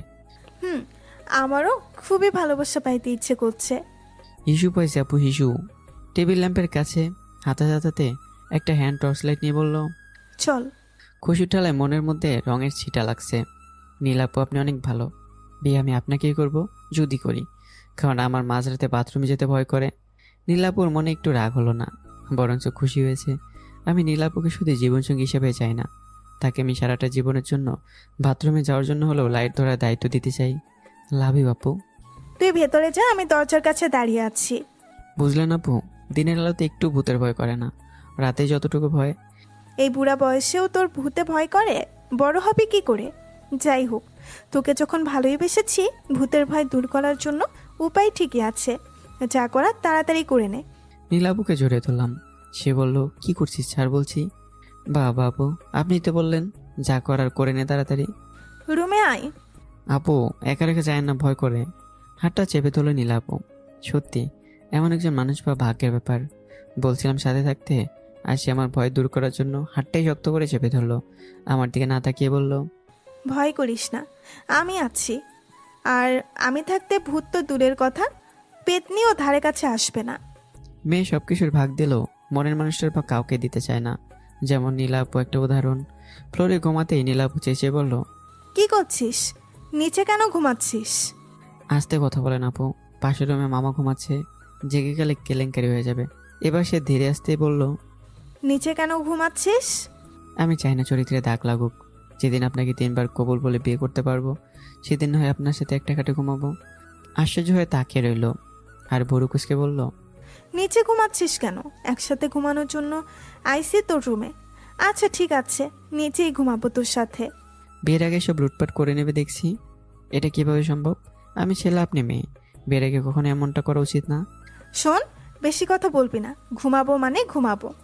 বাচ্চাদের মতো জিদ করছেন কেন? বোঝার চেষ্টা করুন। আর আমাদের তো বিয়েও হয়নি। বিয়ে হয়নি তো কি হয়েছে, করে নিব। কিন্তু মামা কি মেনে নেবে আমাদের এই সম্পর্ক? আমাদের বংশ পরম্পরার নিয়ম, আত্মীয়তার ভিতর আত্মীয়তা করতে নেই। সেটা আমি চিন্তা করব, তোর এসব নিয়ে ভাবতে হবে না। তবুও আমার পক্ষে এসব সম্ভব না। ক্ষমা চাচ্ছি, ছেড়ে দেন। যেদিন বিয়ে হবে সেদিন একবারে ভাগাভাগি করে ঘুমাবো। ভাইয়ের কাছ থেকে চাদর নিয়ে গায়ে জড়িয়ে ঘুমিয়ে পড়লাম। সকাল 4টায় ঘুম ভাঙতেই একটা চিৎকার, ও মা গো বাঁচাও! আমি স্বপ্নে কল্পনা করিনি নীলা আপু আমার বুকে মাথা রেখে শরীরে একটা পা তুলে দেবে। বাঁ হাত দিয়ে গলাটা জড়িয়ে ধরে আছে, নিচের ঠোঁট কামড়ে ধরে রাগে চোখে আমার দিকে তাকিয়ে আছে। ভয়ে আবারও চিৎকার দিতে চাইলাম ওই চোখ দেখে, কিন্তু চিৎকার দেবো কিভাবে? ঠোঁটটা নড়াতে হবে, ছাড়লে তো ঠোঁট নড়াবো, তারপর না চিৎকার দেবো। 30 সেকেন্ড সেভাবেই নীরবতা, ঠোঁট ছেড়ে দিল। এভাবে চেঁচিয়ে উঠলি কেন? আপু যদি জেগে যেত তাহলে বিয়ের আগে প্রেম করার প্ল্যানটা ভেস্তে যেত। আজকেই বিয়ে নামের সর্বনাশ হয়তো প্রায়। সবুর কর, কিছুদিন আগে চুটিয়ে প্রেম করি, তারপরে বিয়ে। হাবাতে হাবাতে এক নিঃশ্বাসে সব বলল। এমন পরিস্থিতির ভিতরেও বিয়ের কথা চিন্তা করা একমাত্র নীলাভু ছাড়া আর কেউই করতে পারে না। এমনিতেই তো সারাটা রাত চিন্তায় চিন্তায় পার করছি মামার ভয়ে, তার মাঝে এরকম কুকর্ম। বুকে মাথা রাখার কি দরকার? ওই কি ভাবিস? না কিছু না, তবে আপনার এভাবে আমার শরীরে হাত পা তুলে দিয়ে এটি সেটি ঘুমানো উচিত না। কেন কেন? হন্তদন্ত হয়ে প্রশ্ন করে। আমার কাতকুতো লাগে, লজ্জায় টমেটো সসের মতো লাল হয়ে উত্তর দিলাম। প্রথম প্রথম এরকম একটু একটু কাতুকুতু লাগতেই পারে, আর এই কাতুকুতু লাগলে ফিলিংসটা আরও বেশি লাগে। তোর মনে আছে কাল সন্ধ্যায় যখন গলায় কিস করতেছিলি আমার কাতুকুতু লাগতেছিল, তবুও তোকে একটি বারের জন্যও মানা করিনি এবং আরও জড়িয়ে ধরে কিস করার আনন্দটা উপভোগ করছিলাম। ও একটু রোমান্টিক হতে শিখে নে, মাঝে মাঝে জোর করেই কিস টিস করবি, বুঝলি? না না করিস না, বললে কিস করবি, জোর করে কিস করলে একটু বেশি পরিমাণে ভালো লাগে। সব হবে, বিয়ের পর বিড়ার মারার কাজটা করে দেব, অপেক্ষা করে শুধু। যা দুষ্টু, আমার লজ্জা করে। তাহলে বিয়ে করব না? নীলাপুকে পাজা কোলে করে তুলে নিয়ে খাটে শুয়ে দিলাম। উঠে যাচ্ছিলাম, ঠিক তখনই শার্টের কলার চেপে ধরে, মুখ বরাবর তার ঠোঁটের কাছে এনে বলে, তোর নিচে ঘুমাতে হবে না, ছেলে মানুষ কত ভালো সেটা ফুলসজ্জার রাতেই বোঝাই। চুপ থাকলে বংশধর বাড়বে না। তখনকার বিষয় আলাদা, বুঝলেন? আর এখন অবৈধ হয়ে যাবে। আহ্লাদে সুরে বলে। নীলা বলল, না না আমি এসব বুঝি না, তুই শুধু আমার, তোর সাথে বিয়ে না হলে আত্মহত্যা করব বলে এমনভাবে আমাকে 4 হাত পা দিয়ে জড়ে ধরলো, ছাড়তে পারলাম না। মেয়েদের শরীরে এরকম শক্তি থেকে জানা ছিল না। এটা তো এক প্রকার শিশু নির্যাতন। যেহেতু সিনিয়র, বয়সে বড়, শক্ত থাকারই কথা। তবে বিড়াল মারতে পারবো, যদি শক্তি জোরে বিড়াল না মারতে দেয় তখন। আপু মরে গেলাম, আমার দম নিঃশ্বাস সব বন্ধ হয়ে যাচ্ছে, প্লিজ আপু ছাড়েন, আমার শ্বাসকষ্টের রোগ আছে, হেল্প হেল্প, কেউ বাঁচাও। আরও জোরে শক্ত করে চেপে ধরলো। এবার মনে হয় সব হাড়হাড্ডি দুমড়ে মুচড়ে ভেঙে গেল। আত্মা যে কোনো সময় বের হতে পারে। আস্তে আস্তে শরীরে শক্তি কমে গেল, গাও এলিয়ে গেল। বেশি কথা বললে এক চুমাতে মেরে ফেলবো, বেয়াদব ছেলে কোথাকার। জীবনে আপনার মতো একটা বউ পেলে বাঁচার ইচ্ছে শক্তি মরে যাবে। কেন যে আপনার সাথে প্রেম করতে গেলাম? আমারে তুলে নাও আল্লাহ। ধীরে ধীরে চোখ দুটো নেমে এলো, দুজনে ঘুমিয়ে পড়লাম। চাদর জিনিসটা কি সেটা বলে গেছি দুজনে। আরও এটে সেটে শক্ত করে জড়িয়ে ধরেছি দুজনকে। এক উষ্ণ স্পর্শ আমাদের ভালোবাসার পথ টেনে নিয়ে যাচ্ছে। নাকের উপর চুলগুলো সুড়সুড়ি দিচ্ছে। লম্বা একটা নিঃশ্বাস নিলাম ঘুমের ভেতরেই। চুলের মাথার করা ঘ্রাণ, ঠোঁটের করে মৃদু হাসি ফুটে উঠল। ইচ্ছে করে এই হাসি নিয়ে কাছে পাওয়ার টানে। ঘুমের ঘরেও পাগলটা আমাকে চালো না, ঠোঁটে আদর করতে থাকলো। টকটক শব্দে রুমটা ভারী হয়ে যাচ্ছে।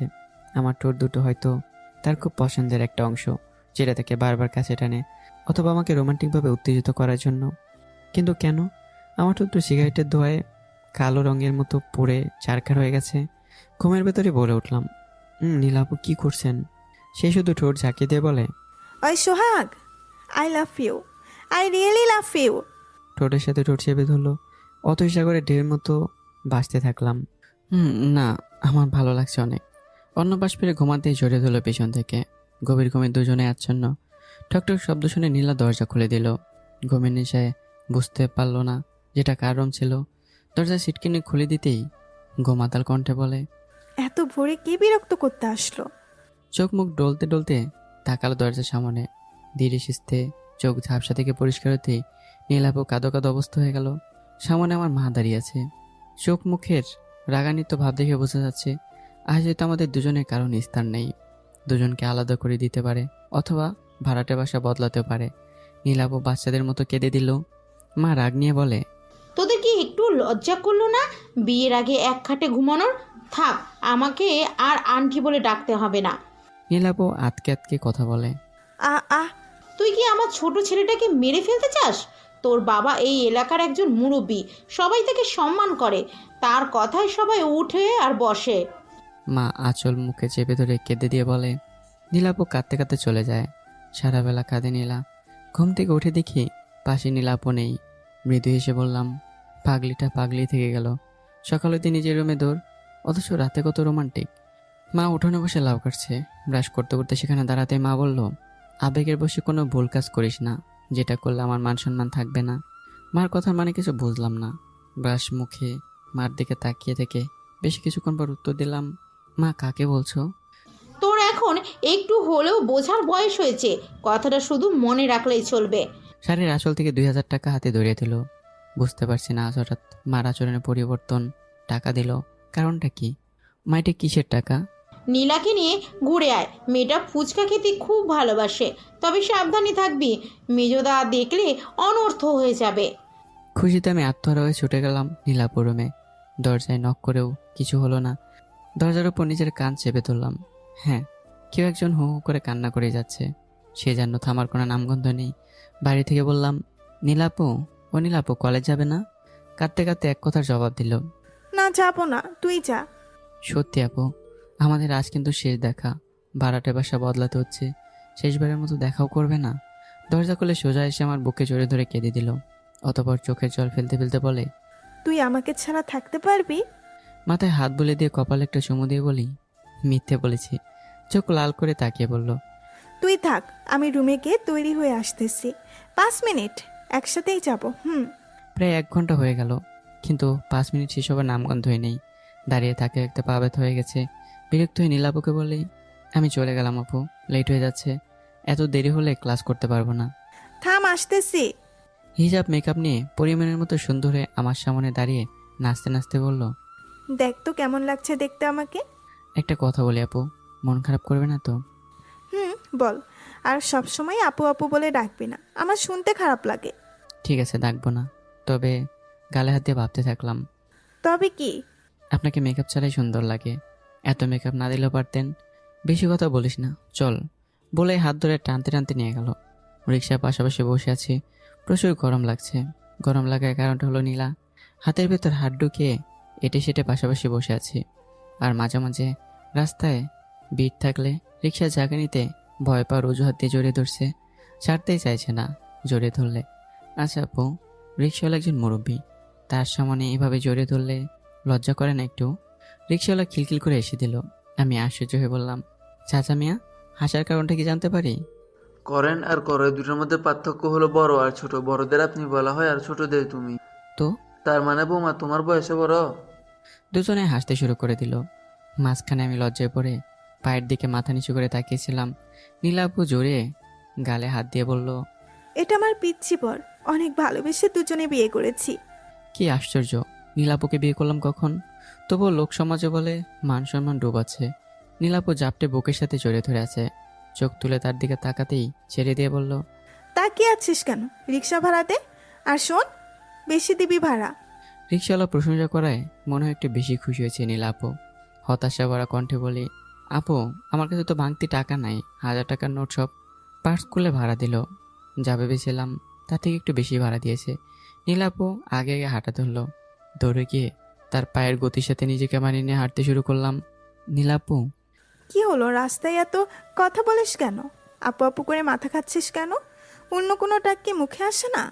না মানে আপনাকে কিছু বলার ছিল। বল, তাহলে চুপ করে আছিস কেন? আপনি এতগুলো টাকা কই পাইছেন? পার্সে দেখলাম অনেক টাকা। আব্বুর পকেট থেকে নিছি। বলে চাপা হাসি দিল। মামা কিছু বলেনি আপনাকে? তারপর এতগুলো টাকা? না, বলবে না। আব্বু আমাকে অনেক ভালোবাসে, পরিবারের একমাত্র সন্তান। বকা দেওয়ায় বেশি কিছু বলে না। আর আমার কাছে মাত্র 2000 টাকা আছে। আপনার কাছে এসব কিছুই না এতগুলো টাকার কাছে। পকেটে হাত দিয়ে একরাশ হতাশার নিঃশ্বাস ছেড়ে কথাগুলো বলি। গাল টেনে বলে, ওরে আমার জুনিয়র প্রেমিক রে, তোর টাকাই আগে খাবো। চলেন, কি খাবেন? তবে লিমিটের বাইরে যাবেন না। বুঝতে পারছেন পকেটে বেশি গরম না। চিন্তা করিস না, আমার পার্সে অনেক টাকা আছে, ফুরে গেলে আমারটা দিয়েও সারাদিন এনজয় করব। হাত ধরে টানতে টানতে ফুচকার দোকানে বসালো। বাহ, চমৎকার। নীলাপুর উপর যেটা বিশ্বাস ছিল তাই। ফুচকা পাগলি একটা মেয়ে। বুঝি না জিনিসটাকে কি মজা পায় মেয়েরা। তুই ফুচকা খাবি নাকি চটপটি? হঠাৎ করে নীলাপুর কথা শুনে হুঁশ পেল। ও হ্যাঁ, আমাদের তো কলেজে যাওয়ার কথা ছিল।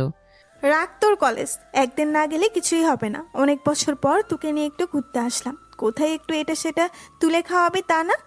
কি খাবি বল? পানি, পানি দাও, মরে গেলাম গো। ফুচকলা গ্লাসে পানি পড়ার আগেই নীলাপু মাথাটা চেপে ধরে ঠোঁটে ঠোঁট লাগিয়ে দিল। নোনতা নোনতা টক ঝাল মিষ্টি লিপস্টিকের স্বাদ ফুচকা খাওয়ার জন্যই হয়েছে। আমার মনটা চাচ্ছে ঠোঁটটা ছিঁড়ে ফেলি। এক কথায় জাস্ট ওয়াও। লাইফে জাস্ট ফার্স্ট টাইম এরকম অদ্ভুত সাথে লিপস্টিক জীবনেও পাইনি। পানি হাতে উসবুকের মতো সামনে দাঁড়িয়ে আছে ফুচকাওয়ালা। বা হাত দিয়ে মুখটা ঘুরিয়ে দিয়ে হাঁ করে থাকা মুখটা বন্ধ করে দিলাম। দুজনে হাঁপাতে লাগলাম। ঠোঁটটা একটু জ্বালা পোড়া করছে, তবু অনেক মজা পেয়েছি। নীলাপু মিষ্টি দিয়ে তাকালো। ফুচকাওয়ালার টাকা দিয়ে কিছুক্ষণ পর পার্কের উদ্দেশ্যে হাঁটতে লাগলাম। নীলাপুর হাতে একটা পপকর্নের প্যাকেট। রাস্তায় নিয়েছে, কেন নিয়েছে জানা নেই। পার্কে বসতেই বলল, তোর মাথাটা আমার কোলে রাখ। কেন? রাখ না, দেখবি ভালো লাগবে। প্রেম করার যে ফিলিংসটা আছে সেটা কেমন বুঝতে পারবি। নীলাপুর করে মাথা রাখতে শরীরটা কেঁপে উঠলো। এই প্রথম কারো পরস্পরের কোলে মাথা রাখার অনুভূতিটা অন্যরকম। পপকর্ন একটা একটা করে মুখে পুড়ে দিচ্ছে। সন্ধ্যার আলো ঘনিয়ে এসেছে, একটু একটু শীতলও করছে। পাশে ভালোবাসার প্রাণ প্রিয়তমা নীলাপু। এই জীবনে আর কি চাই যদি সে থাকে, আর না থাকলে জীবনটা বৃথা। মাথায় হালকা হাত বোলাতে বোলাতে বলে, জানিস তোকে নিয়ে কত স্বপ্ন দেখি আমি। আন্টি আব্বুর মাঝে যখন সয় সম্পত্তি নিয়ে ঝগড়া হয় তোরা অন্য শহরে চলে যাস। আমি অনেক কেঁদেছিলাম, খেলার সাথে হারালাম ভেবে। কপালে কিস করলো একটা। এখন তো কোনো চিন্তা নেই, আমি এসে গেছি। রাত হয়ে আসার আগেই সেখান থেকে উঠে বাড়ির দিকে হাঁটতে লাগলাম। হাতটা নীলাপই ধরে আছে, এমনভাবে ধরে আছে যেন আমরা পাড়িয়ে বিয়ে করতে যাচ্ছি। রুমে সে হাঁপ ছেড়ে বসতেই ফ্যানের বাতাসে দুচোখের পাতা নেমে আসতে শুরু করলো। দরজার ওপাশ থেকে নক করা শব্দ। কে? দরজার ওপাশ থেকে বলল, আমি নীলা। দরজা খোলো, পড়তে এসেছি। দরজা খুলে দিয়ে বললাম, আজকে না আসলেও পারতেন, শরীরটা অনেক খারাপ লাগছে। কাল পড়ালে হতো না? সে জেদ ধরেই বসে আছে, আজকেই পড়বে। ভারী সাইজের একটা বই নিয়ে পৃষ্ঠে উল্টাতে থাকলাম চেয়ারে বসে। শরীরটা একটু হেলে দিতেই হঠাৎ করে উঠে এসে দুই হাঁটুর উপরে একটুখানি ঝুঁকে বসে গাল দুটো চেপে ধরে। আবারও ঠোঁটগুলোতে শুরু করলো। পুরাতন দরজা খুলে ফ্লোরে পড়ে গেল। সম্ভবত মামা লাথি মেরেছে। দরজার সামনে দাঁড়িয়ে চোখ বড় বড় করে আছে। মামা চোখ দিয়ে যেন আগুন ঝরছে। কি করছিস কি? আমার মেয়েটাকে পড়ানোর নাম করে এভাবে নষ্টামি করছিস? বিশ্বাসঘাতক। নীলাপু সামনে দাঁড়িয়ে বলে, আব্বু ওর কোনো দোষ নেই, আমি সোহাগকে প্রেমের প্রস্তাব দিয়েছি, প্লিজ তুমি সোহাগকে তাড়িয়ে দিও না। কান্নায় লুটিয়ে পড়ে মামার পায়ের কাছে। মামার তো বোন, তোর এসব কি করলি? তোরা ভাবতেও লজ্জা করছে। সন্ধ্যায় হাত ধরে হাঁটতে দেখে তোদের উপর আমার সন্দেহ হয়েছে। তোর জন্য যে পাত্র পছন্দ করেছি তার সাথে তো তোর বিয়ে। কিন্তু আব্বু আমি সোহাগকে। কথার মাঝখানে থামিয়ে দিয়ে বলে, ভালোবাসিস তাই তো, বলে যা, সহজ ব্যাপার। বিয়ে হবে মানে হবেই, আমি যার সাথে ঠিক করেছি। চিৎকার চেঁচামেচি শুনে মা এসে দরজার কাছে দেয়াল ধরে দাঁড়ালো। দু চোখে পানি টলমল করছে। কিছু বলার মতো সাহস নেই মার মাঝে। বড় ভাইয়ের মুখের উপর কিছু বলাটা বেদবির সমান। নীলাপুকে টেনে নিয়ে গেলাম। মা বুকে জড়িয়ে ধরে কাঁদতে কাঁদতে বলে, এবারও বাসাটা বদলাতে হবে। সারাটা রাত আমি ঘুমাতে পারিনি। সিলিং ফ্যানের সেই ঘটঘট করা শব্দের দিকে তাকিয়েছিলাম। মাথা নিচে রাখা বালিশটা চোখ বেয়ে পড়া জলে ভিজে চুপসে গেছে, অথচ ভেজা বালিশটাই মাথার নিচে দিয়ে রেখেছি। অর্ধেক সেন্সলেস হয়ে তাকিয়ে আছি। মা ফ্লোরে বিছানা করে সেখানে ঘুমে আছে, কাঁদছে, তবে নীরব কান্না। মুখে আঁচল দিয়ে ফুপিয়ে কান্না করার শব্দ। কিছুক্ষণ আগে ফ্যানটার সাথে ফাঁসি দেওয়ার চিন্তায় বিভোর ছিলাম। ভেবেছিলাম ফাঁসি দেব, কিন্তু পারিনি শুধুমাত্র মার জন্য। জোর করে দড়িটা হাত থেকে নিয়েছিল। সকাল হতে বাড়ি থেকে বেরিয়ে যায়। ফিরতে ফিরতে দুপুর হয়ে গেছে। সেই যে সকালে 1 কাপ চা, আর তারপর মনে হয় না যে কিছু খেয়েছিলাম। চুল কাটার জন্য টাকা নিয়েছিলাম, ভুলে গেছি। মনটাই যে এখন শুধু অন্য ভাবনার ভিতর ছিল।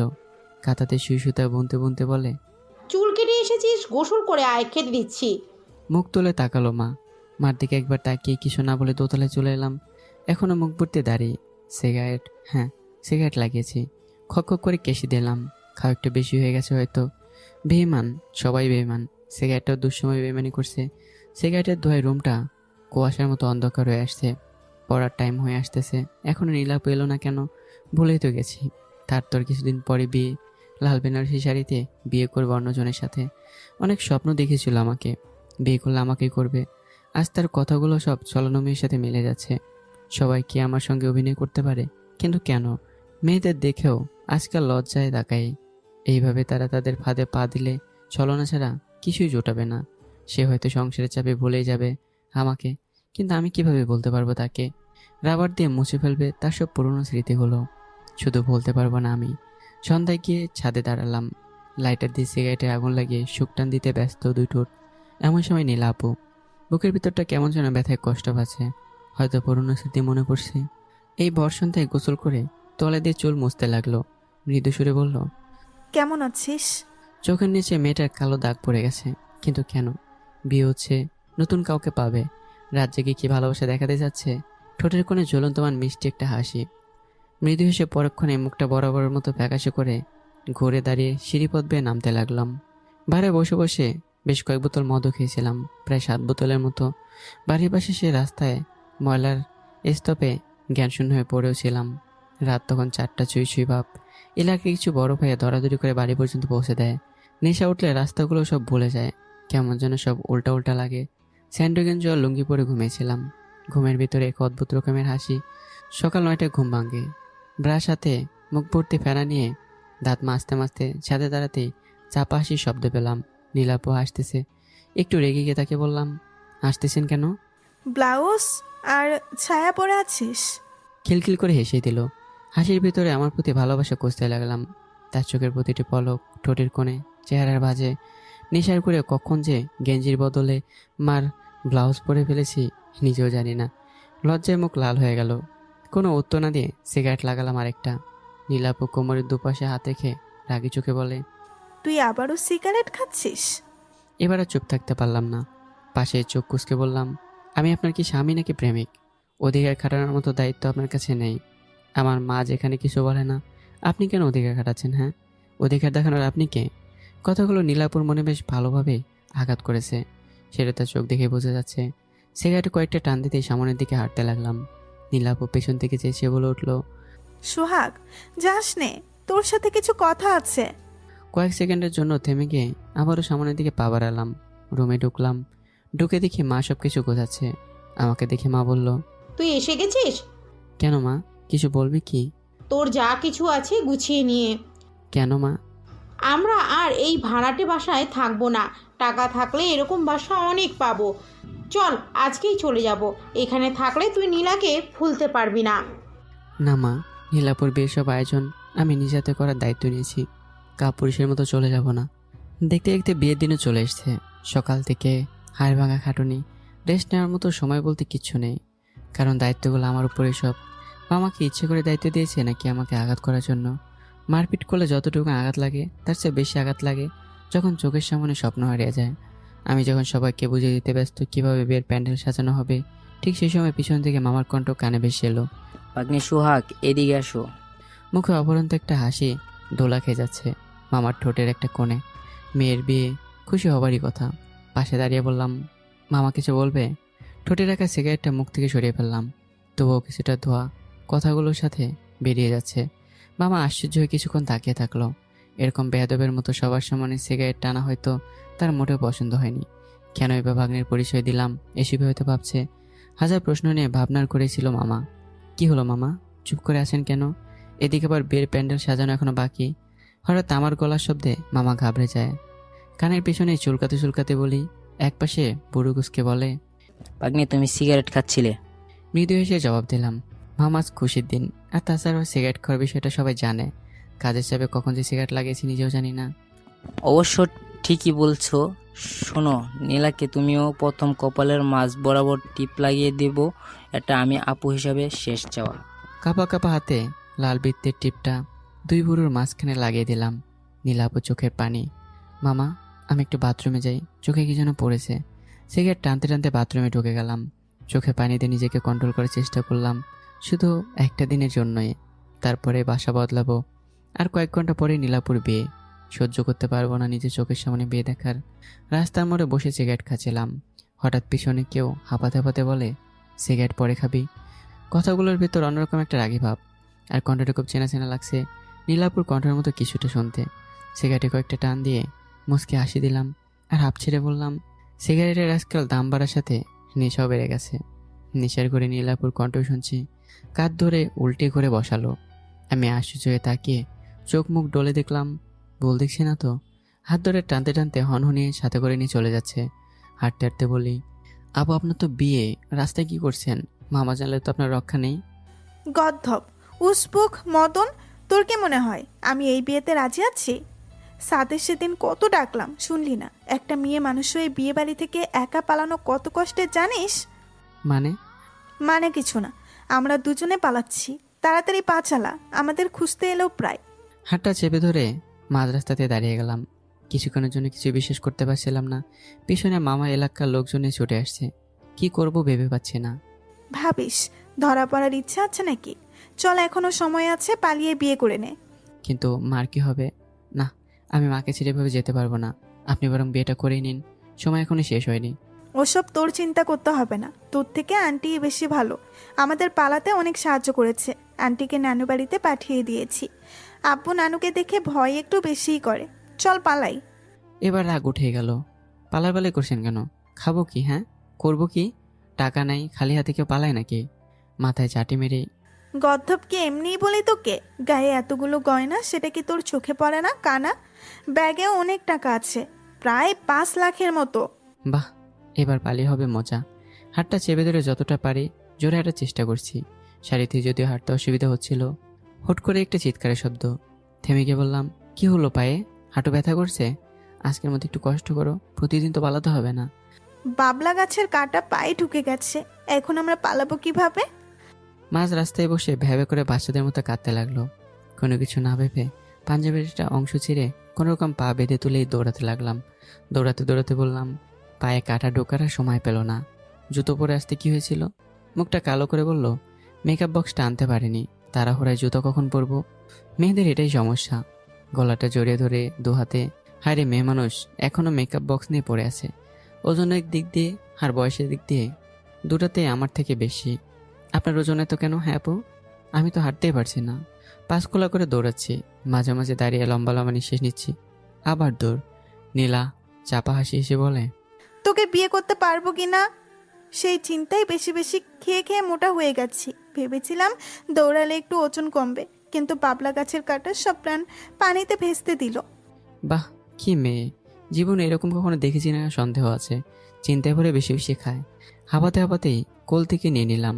হাত দিয়ে ইশারা করে বলতে লাগলাম, না আমি আর পারবো না এভাবে দৌড়াতে। কান ধরছি, কাউকে নিয়ে পালাবো না আর হেল্পও করবো না। বুড়ো দুটো কুচকে গিয়ে কপালে বাজ পড়ছে।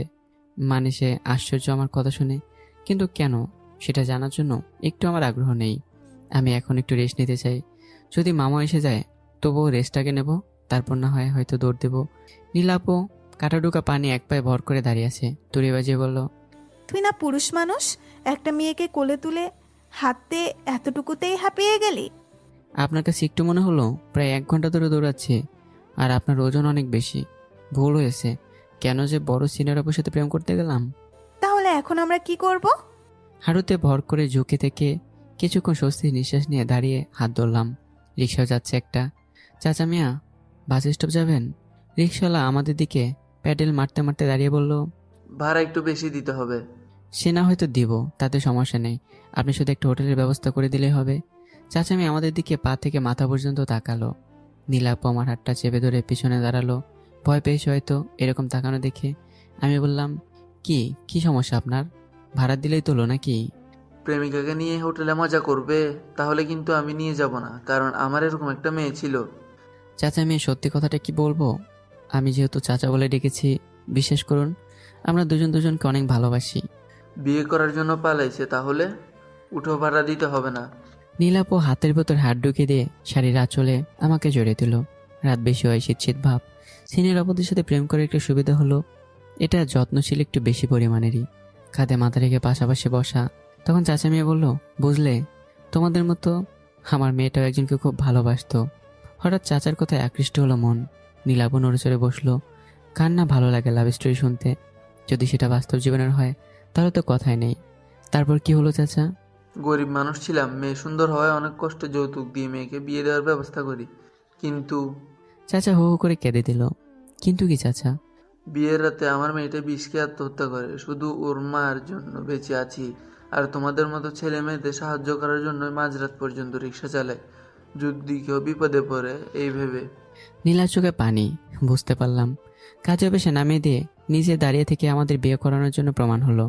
ফুলের মালা দিয়ে কাজী অফিসে বিয়ে করে নিলাম। চাচা মেয়ের বুদ্ধি শুনে আমরা অবাক হয়ে একে অপরের দিকে তাকালাম। পালানোর পর হোটেল রেস্টুরেন্ট এইসবে বেশি খোঁজ খবর নেওয়া হয়। তোমরা বরং বরং ভাড়া বাসায় থাকো। পরিবেশ ঠান্ডা হলে তারপর তোমাদের বাবা মা নিজে থেকে মেনে নিবে। ভাড়াটে বাসায় রেখে চলে গেল। জোর করে হাতে কিছু টাকা গুঁজে দিয়ে বললাম, চাচির জন্য একটা নতুন শাড়ি আর আপনার জন্য পাঞ্জাবি। না করবেন না, এটা আপনার জামাইয়ের অনুরোধ। নরম গতির বিছানা, ভালোই। আমি 4 হাত পা ছড়িয়ে দিয়ে শান্তিতে ঘুমানোর চেষ্টা করলাম। মামার ভাই এখনো বুক দুকপুক করছে। নীলাপ এসে বলল, গোসল করতে আসতেছি, তুমি থাকো। শরীর ঘেমে জব জব করছে। তুমি? সূর্য কি উল্টো দিকে উঠলো নাকি? গাল টিপে দিয়ে বলে, অভ্যাস তো করে নিতে হবে নাকি? বিয়ে যেহেতু করেই ফেলেছি, চাইলেই আসতে পারো, একসাথে গোসল করব। সোজা সাপটা বলে দিলাম, আমি একটু রেস্ট নিতে চাই। 5 মিনিট পর বাথরুম থেকে চেঁচিয়ে নীলাপু বলল, আমি তো তোয়ালাটা আনতে ভুলে গেছি, দিয়ে যাও না একটু প্লিজ। ওয়েট। তোয়ালে হাতে দাঁড়িয়েছিলাম। দরজাটা খুলে হাতে হাত ধরে টান দিতে বাথরুমে ঢুকিয়ে নিল। বুকের উপর তোয়ালে গুজে রেখেছে, হাঁটুর উপরে তোয়ালে। উফ, চুলগুলো খুলে রাখার কারণে কোমর পর্যন্ত লম্বা চুল ঢেকে গেছে। কলার চেপে ধরে একটানে বুকের সামনে এনে কপালে কপালটিকে চুম্বন করার চেষ্টায় ব্যর্থ নীলা আপু। আপু, ফুলসজ্জাটা এখানে না করে বিছানায় করলে হয় না? চুপ, আর নয়। মামা তো ভাই বোন, এখন থেকে আপুও ডাকবে না, শুধু জানটুসি। বউ আর বর, বুঝলে? তোয়ালেটা খুলে ধরতেই চোখ চড়া গাছ। রাতের আলোয় সূর্য দেখা সবার কপালে থাকে না, আর আমার সমানে সূর্যটা দাঁড়িয়ে আছে। চোখ মুখ কষলে আবারও তাকালাম। স্বপ্ন দেখছি না তো? তোয়ালে হাত থেকে ছাড়িয়ে নিয়ে জড়িয়ে ধরল। ঝর্ণা দিয়ে মুষলধারায় পানি ঝরছে আমাদের সমস্ত শরীর জুড়ে। কপালের সিথি বেয়ে পানি বেয়ে পড়ছে নদীর মতো, একে একে বেয়ে যাচ্ছে। দুজনেই ফ্রেশ কিস করতে মগ্ন। ঠোঁটের তালে তাল মিলিয়ে জিভ ছুঁয়ে আদর করতে থাকলাম। সমুদ্রে সমুদ্রে কোমর ধরে নাবির স্পর্শ পেতে কেঁপে উঠল। রাত 3:45। দেয়াল ঘড়িতে তাকিয়ে দেখলাম পাশে নীলা নেই। বেলকনিতে কারো ছায়া দেখে পা বাড়িয়ে দিলাম। পেছন থেকে চুলগুলো সরিয়ে দিয়ে খোলা পিঠে কিস করতে করতে বলি, ঘুমাবে না? কাঁধ পার হয়ে তার গাল ঘেঁষে আছে আমার মুখমণ্ডল। গালে হাত রেখে বলে, আজ আমার ঘুম আসবে না। এই রাতটা শুধু তোমার আর আমার। তোমাকে কাছে থেকে পেতে চেয়েছি, আজ সেই রাত। নীলা শরীরে আমার শার্ট পরা, আর আমি তোয়ালে জড়িয়ে আছি মাজায়। পাজা কোল করে এগিয়ে যাচ্ছি বিছানার দিকে। চোখাচোখি হচ্ছে দুজনের চোখ। সকালে যখন ঘুম ভাঙলো তখন নীলা আমার মুখমণ্ডল জ্বলে নিজের চুলে সুরসুরি দিচ্ছে। চোখে মুখে দুষ্ট হাসি। ভেজা চুলে ঘুম ভাঙলো। হাত ধরে টান দিতেই বুকে জড়িয়ে ধরে আঙুল তার কপাল থেকে নাকের উপর দিয়ে ঠোঁটে এসে পৌঁছালো। নিজে নিজের ঠোঁট কামড়ে বলি, মর্নিং কিসটা কে দেবে? চাই কি ক্ষুধা মেটে? আঙ্গুলে কামড় দিয়ে লজ্জা আঁকাবাঁকা নদীর মতো একটা দৌড় দিল। হাত কামড়ে লাল করে দিছে। ইস, ব্রাশ করার জন্য বাথরুমে ঢুকে দেখি চোখ মুখ ফুলে গেছে। চোখের কোনো রক্ত জমাট বোধ হয়ে গেছে।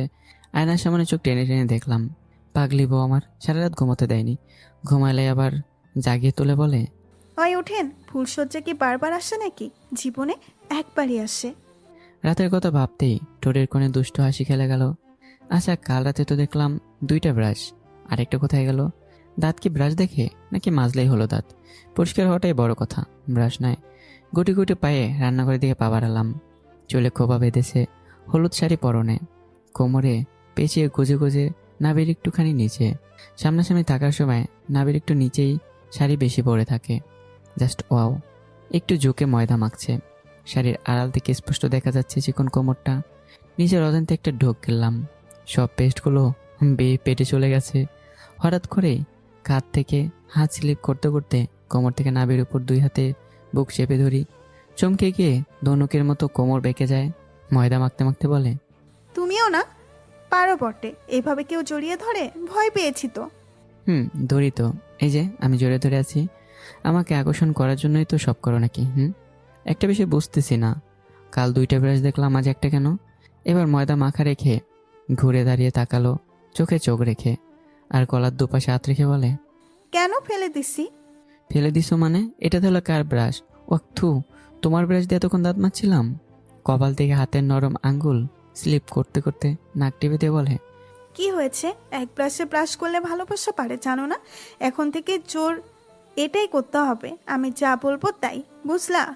মাথা ঠিক পিছনে হাত রেখে ঠোঁটে ছোঁয়ার চেষ্টা করতেই বলল, হুম, এখন কোনো কি পারে না? ব্রাশ না করলে মুখে অনেক জীবাণু থাকবে, ব্রাশ পরে। বাচ্চাদের মতো বায়না ধরে বললাম, না না, এক্ষুনি মানে এক্ষুনি দিতে হবে। নীলা বলল, না মানে বোঝো না, যাও ব্রাশ করে আসো। সিনিয়র আপুদের সাথে বিয়ে করারই এক ঝামেলা, কথায় কথায় হুকুম দেখায় আর রাগ দেখায়। হালকা ফ্রেশ হয়ে ডাইনিং টেবিলে বসলাম। তুই খাবি না? আজ আমি তোকে খাইয়ে দেব। হ্যাঁ, এইটা কেমন ডাক? তুমি সাথে তুই? বুঝলাম না কিছু, পাগল হলে নাকি? না, চেষ্টা করছিলাম তুমি বলে ডাকার, এখন থেকে অভ্যাস করে নিচ্ছি, বুঝছো? পরে বাচ্চা কাচ্চা হবার পর তুই বলে ডাকলে কেমন লাগবে বলো তো? বাহ, সেই চেরিসেনা খাদ্য লুচি। খাদ্য নাকি সন্দেহ? হয়তো এটা আমাদের বংশের প্রধান খাদ্য লুচি, দ্বিতীয় নম্বরে ভাত। আর কোনো গ্যারান্টি নেই, আমি 100% শিওর। সাথে মাংস আর থকথকে একটু হাঁটু পরিমাণ পানির মতো ঝোল। আমার বংশের ছেলেরা যা বলে আর কি। গালে হাত রেখে বেচারার লুচিগুলোর দিকে তাকিয়ে আছি। কয়েকটা পুড়ে কয়লা হয়ে গেছে, আর বাকিগুলো হসপিটালে অ্যাডমিশন নিতে হবে। কেন যে পালিয়ে বিয়ে করতে গেলাম? সিগারেট খেয়ে চোখের জল ভাসিয়ে দেওয়াটা স্বাস্থ্যের জন্য ক্ষতিকর না, শুধু সন্দেহ ছিল চোখের পানি যেন শুকিয়ে না যায়। আমার উদাসীনা দেখে নীলা বলল, কাঁদছো না যে? পছন্দ হয়নি বুঝি? আমারটা কেন পছন্দ হবে? পাশের বাড়ির ভাবিদের রান্নায় তো বেশি পছন্দ। একদিন হয়নি এখানে ভাড়া থাকি, এরই মাঝে সন্দেহ করা শুরু করে দিছো? না না মানে নীলা, তুমি এত সুন্দর রান্না করেছো, আমার তো ইচ্ছে করছে এগুলো না খেয়ে দেয়ালে জুড়ে রাখি, আর সেখানে লেখা থাকবে আমার বউয়ের রান্না। খুশি উৎপন্ন হয়ে বলে, সত্যি? সত্যি, বিশ্বাস করো, দেখি পেট ভরে গেছে। এখন থেকে রোজ লুচি মাংস। ইহাকে বলে কোরালের উপর পা মারা। যেভাবে পা পড়ুক না কেন, পা কাটবেই। চেয়ার টেনে বসে বসে লুচি মুখে ঢুকিয়ে দিচ্ছি। কিছুই বলার নেই আজ। পেট খারাপ হবে এটা আমার জানাই আছে, তবে লুচি মাংস এত পরিমাণ লবণ, কেউ মনে হয় না লবণ দেয় এত। 10টা লুচি খাওয়ার পর পেটের উপর হাত রেখে বললাম, আমি একটু বাথরুমে যাচ্ছি, ওকে? বাথরুম থেকে এসে দেখি ফোন। শ্বশুর আব্বা ফোন করেছে। আমাদের আর রক্ষা নেই, কাবা কাবা হাতে ফোন তুললাম। ওপাশ থেকে কান্নাজড়িত কণ্ঠে বলে, মানিলা, আমার ভুল হয়ে গেছে, আমি বুঝতে পারিনি সম্মানের থেকে তুই বেশি বড়, ফিরে আয় না মা। এ তো দেখি মেঘনা চাইতে হারিকেনের আলো। আশ্চর্য, এত তাড়াতাড়ি মেনে নেবে জানতাম না। এপাশ থেকে ছাগলের মতো একটা হাসি দিয়ে, আব্বা সত্যি আসবো, বাটপাড়ি করবে না তো? হারামজাদা, বিয়ে যখন করে নিয়েছিস আসলে কি হবে? চলে আয় আমার মেয়েকে নিয়ে। বিহেভিয়ার ল্যাঙ্গুয়েজ শ্বশুর আব্বা। আমি এখন আপনার ভাগ্নে না, জামাই। জামাই হলো দেবতার সমান, সম্মান দিবেন, নয়তো দেশের বাইরে চলে যাব। জামাই বাবা, বাড়ি আসো। নীলার হাত টেনে ধরে বললাম, চলো তোমাদের বাড়ি যাব। শ্বশুর আব্বা মেনে নিয়েছে। নীলা শুধু কাপড়গুলো গুছিয়ে নিল। বৌমার হেব্বি সুন্দর, যেটাই পড়ুক না কেন দেখতে সুন্দর লাগে। নীলা অনেক খুশি। শ্বশুরবাড়ি ফিরতে ফিরতে রাত 9টা বেজে গেছে। মামার মতো কৃপণ লোক রুমে রং করেছে নতুন ঘরে, তবুও কিপটেমে গেল না। শুধু আমাদেরটা বাদে বাকি সব রুমই ভূতের বাড়ির মতো দেখাচ্ছে। শ্বশুর আব্বাকে পাশে সালাম করার সময় লুঙ্গি টেনে ধরলাম। আব্বা উপরে টানে আর আমি নিচে। অনেক সালাম করছো বাবা, এবার তো উঠো। আপনার মেয়ের পেছনে অনেক কাঠখড় পোড়াতে হয়েছে, মন খুশি করে পকেট ভরিয়ে দিন। দোয়া নিয়ে রুমে ঢোকার পর আবার অবাক হয়ে গেলাম। বাসর ঘরের মতো করে সাজানো রুমটা চমৎকার শ্বশুর আব্বা। আমি তো পৃথিবীতে অন্যতম মানুষ যেখানে দ্বিতীয়বার ফুলসজ্জা করতেছি। সবই কপাল। অনেক বছর পর ছাদে সন্ধ্যার সময় বসে আছি। লাঠি বট দিয়ে বউ নীলার পাশে বসলাম। চশমাটা একটু পাঞ্জাবিতে মুছে আবারও চোখে দিলাম। কাঁধে মাথা রেখে পাশাপাশি বসে আছি। কাঁপা কাঁপা হাতে রক্ত লাল সূর্যের দিকে আঙ্গুল তাক করে বলে, সূর্যটা অনেক সুন্দর, তাই না? জি জানি বউ, বয়স 50 ছুঁই, চোখে কিছুই দেখতে পাই না ঠিক মতো, শুধু তোমাকে দেখতে পাই। আমাকে আর আগের মতো ভালোবাসো না তুমি। বয়স হয়েছে দেখে অবহেলা করা শিখে গেছো, তাই না? তুমি সেই 18 বছরের যুবতী মেয়ের মতোই সুন্দর আছো, শুধু বদলে গেছে তোমার চামড়া, ভাঁজ পড়ে গেছে কপালে। তবুও তোমাকে ভালোবেসে যাবো মৃত্যুর আগ পর্যন্ত। কুচকে যাওয়া ঠোঁটে চুলের মুঠি ধরে ঠোঁট লাগিয়ে দিলাম। আগের মতো আর পারি না, বুঝছো? বয়সের সাথে মুখের রসকস সব ফুরে গেছে। ভালোবাসা শুধু ঠোঁটে থাকে না, তোমার সাথে কাটানোর সময়টাই আমার সব থেকে বড় পাওয়া। বুকে জড়ে নিলাম বুড়িটাকে। বাকিটা জীবন যেন এভাবে বুড়িটির সাথে পার করতে পারি। সবাই দোয়া করবেন। আর গল্পটা কেমন হয়েছে অবশ্যই কমেন্ট করে জানাবেন। পরবর্তী গল্পে তৈরি থাকবেন, ভালো থাকবেন, সুস্থ থাকবেন। আল্লাহ হাফেজ।